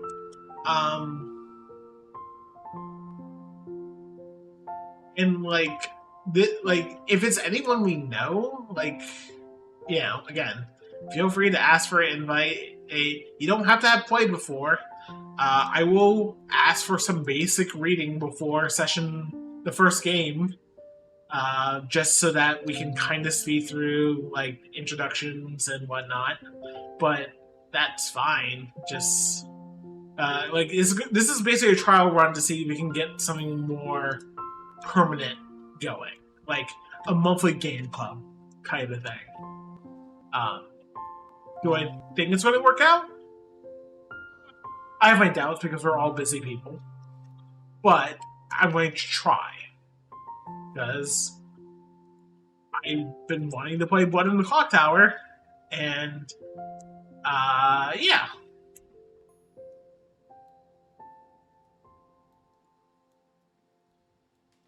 I know very few board games, but I do enjoy type of board games, so.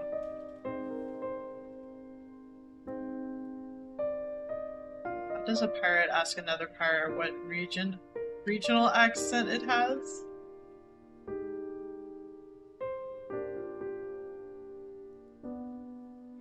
Tell me? Tell me, buddy? How are you? I feel like I could make a better pun than that.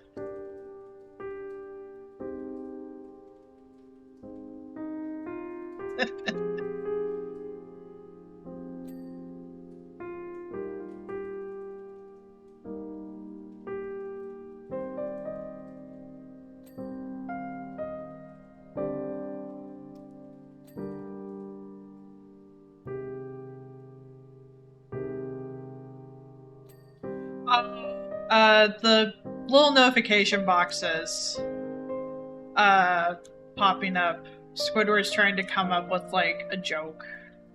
So that's what the pun was.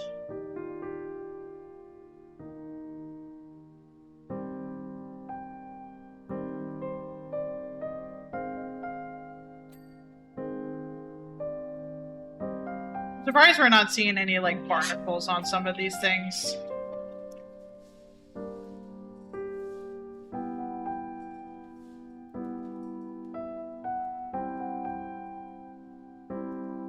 What script were you looking at specifically? 8 Myths.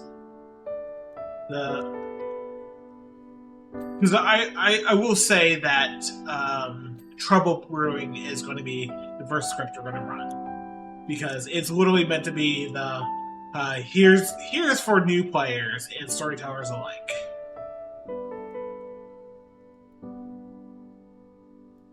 And as much as I would like, I feel like probably me and Callie have watched enough Blood on the Clock Tower, we could have jumped to a more advanced script. I'm not going to try to throw an atheist script or a Legion script at a bunch of new players, because that's just asking for a bad time.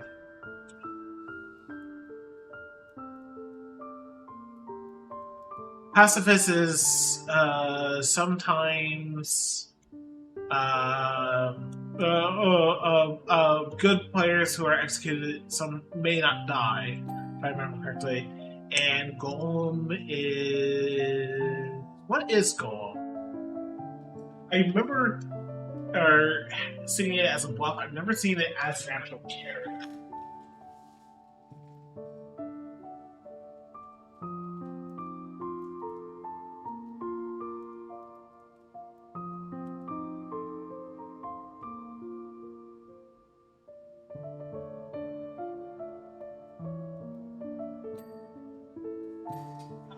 Okay. Yep.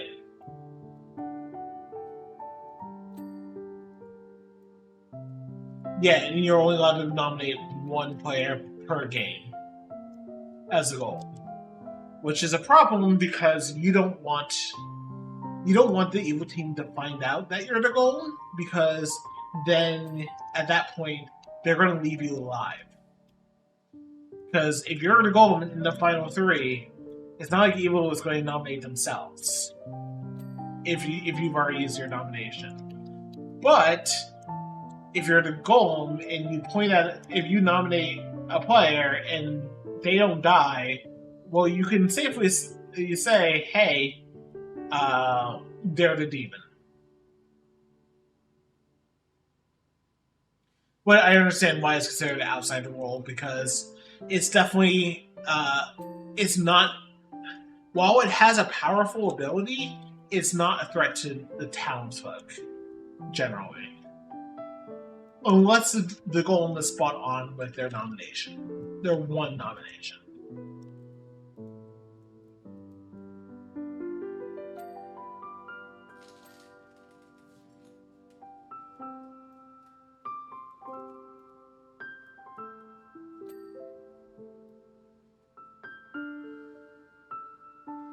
Granted, you could also technically nominate a problem minion with the golem ability, but it's still, even then, that's still a risk because of the fact that, hey, if you, the demon knows you're the golem at that point, because I don't think there's any roles that kill on nomination.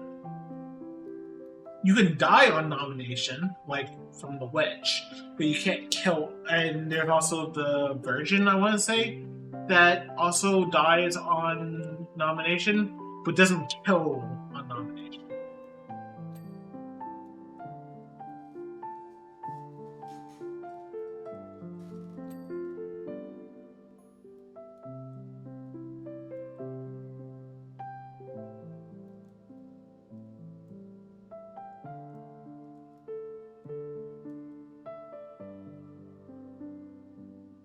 But is this all? No, this is.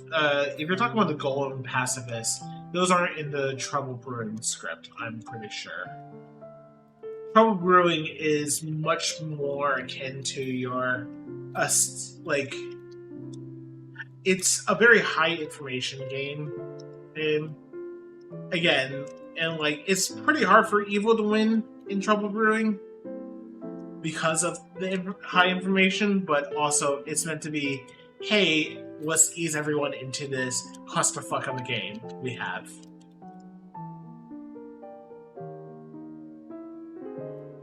At least in my opinion, it's hard for evil to win. Excuse me. You need a drink of water? Probably. I probably need to drink something. I also probably should get food at some point. I think we both should get food at some point. I have no idea what food is going to look like. I don't know either. What time is it? 8:40.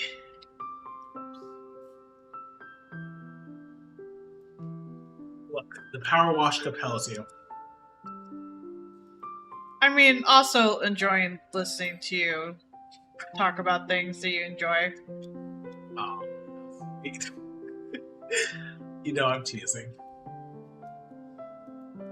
It sounded very sarcastic response. It's not sarcastic, it's just like... There are times I even go, do I really... Alright, is my ranting even... am I ranting too much? I don't have anything interesting to talk about, but I enjoy hearing you talk.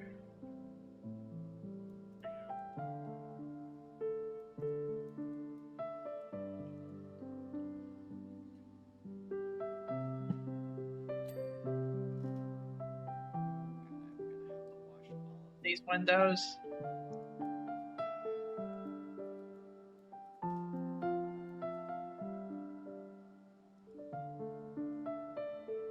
Ranty was below average this stream. I wouldn't say it's... Like, I've been ranting for a couple of hours straight, so... It seems pretty on average for me. I think it's what would you define as ranting? Just going from whatever topic to whatever topic. Okay, Does I would define ranting as like you're mad about something and you're kind of wanting to vent / rage about it, I guess. I mean, that's angry ranting.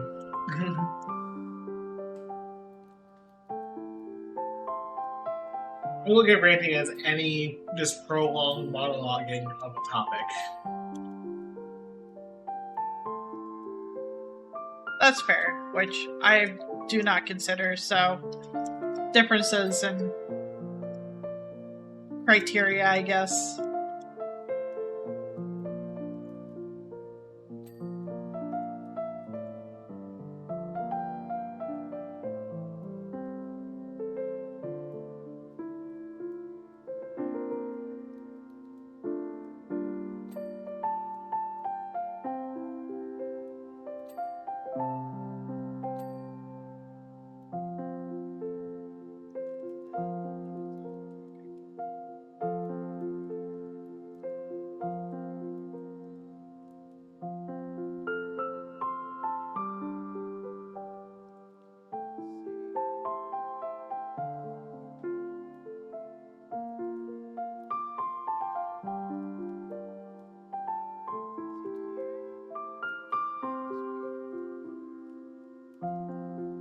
And off this side.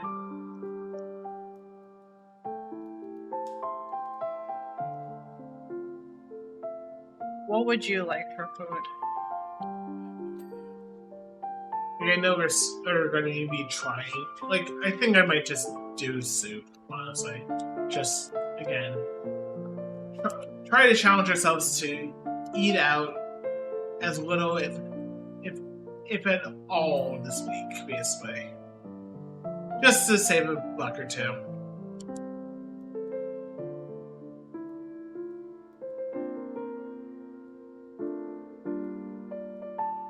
The hell of a week to start with starting new medication, though. I understand. And if we do order in like once or twice, that's fine. It's just, obviously, it's probably better than ordering in, as often as we had been. No, I get you. Like, if you want chicken nuggies, we can get chicken nuggies. You get my point. No, I do. I just don't have any particular preference of food tonight.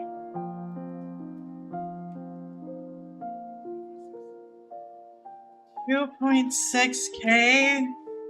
I think that sounds about right, honestly. They're trying to transfer it from Texas to Maryland. Is this someone driving it for you, or you're having to drive it? Because generally U-Hauls are you having to drive it. So there's still like gas on top of everything.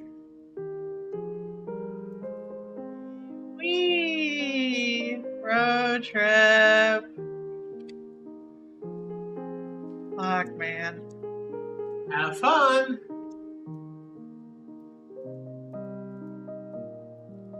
Listen, man, that's probably gonna be our life at some point. I mean, hopefully. Depends on how easy it is to get a house. Because we're fortunately okay, so the good news is that it looks plausible to get a house within a reasonable price range. It might have to be a slightly smaller house than we were hoping for originally.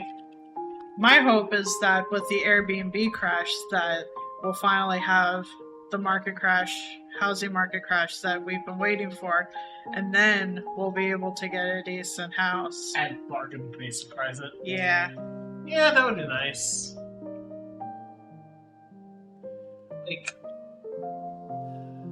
Like I can afford up to given my income, I can definitely afford a 500K home on a $500,000. Granted, I wouldn't say I can afford it comfortably, but it's comfortable enough that it's not the worst.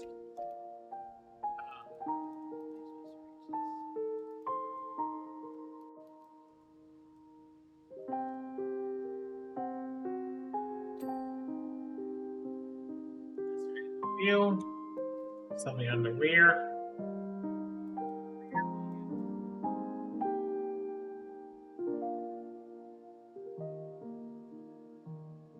Okay, not that one.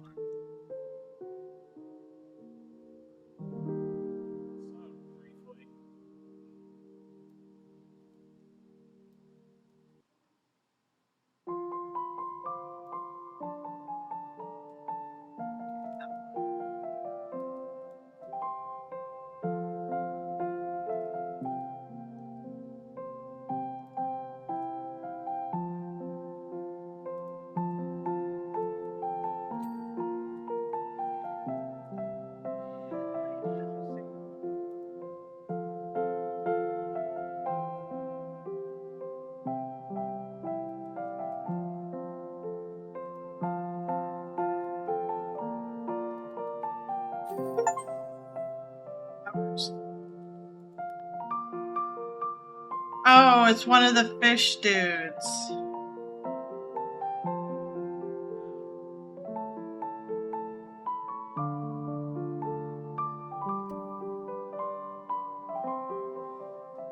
It's a Krusty Krab. So yeah. Up to you. Yeah, I checked that, Hero, and there's absolutely zero music. And I was tempted to just play SpongeBob music anyway, but I think Twitch would get mad at me for it. Just a little bit. Probably just a little bit. Just a little bit.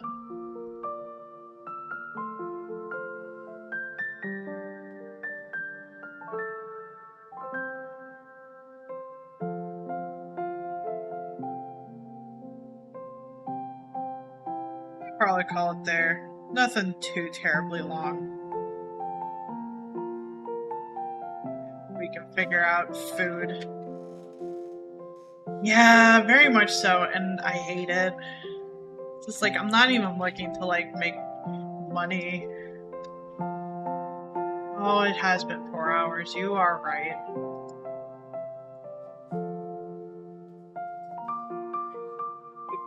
Oh, there's a good stop. Place to stop. I think so. It's nice to find someone to raid. Yep. Finished up Yakuza Kiwami 2. It's on Friday. Yeah, Splatfest on Friday. Team Vanilla. So we'll be doing that, which also means late stream on Friday. which is fine because I think we have physical therapy on Friday anyway. Physical therapy is morning. Right, that one's super early morning, which means you probably 40, could. it's not super early. I have to get up early, especially with like taking these meds that makes my brain foggy. Yeah, I know. You understand my joke. Most people, I know. most people would go be like, "What the fuck do you mean early? It's 11 o'clock." I know. But I hate mornings also. Fuck mornings. Well, real talk, lost followers, so we fantastic. We lost a follower. Well, like technically lost 2 followers today.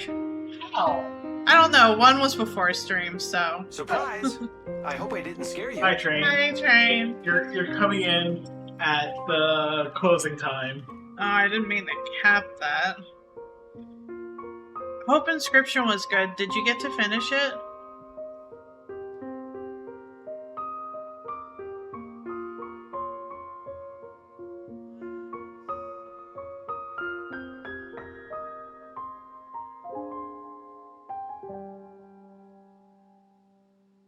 Nice. I hope you enjoyed it.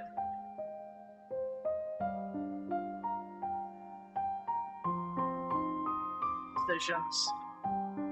Part of me wants to say we go kind of a wild ball. Oh, Johnny.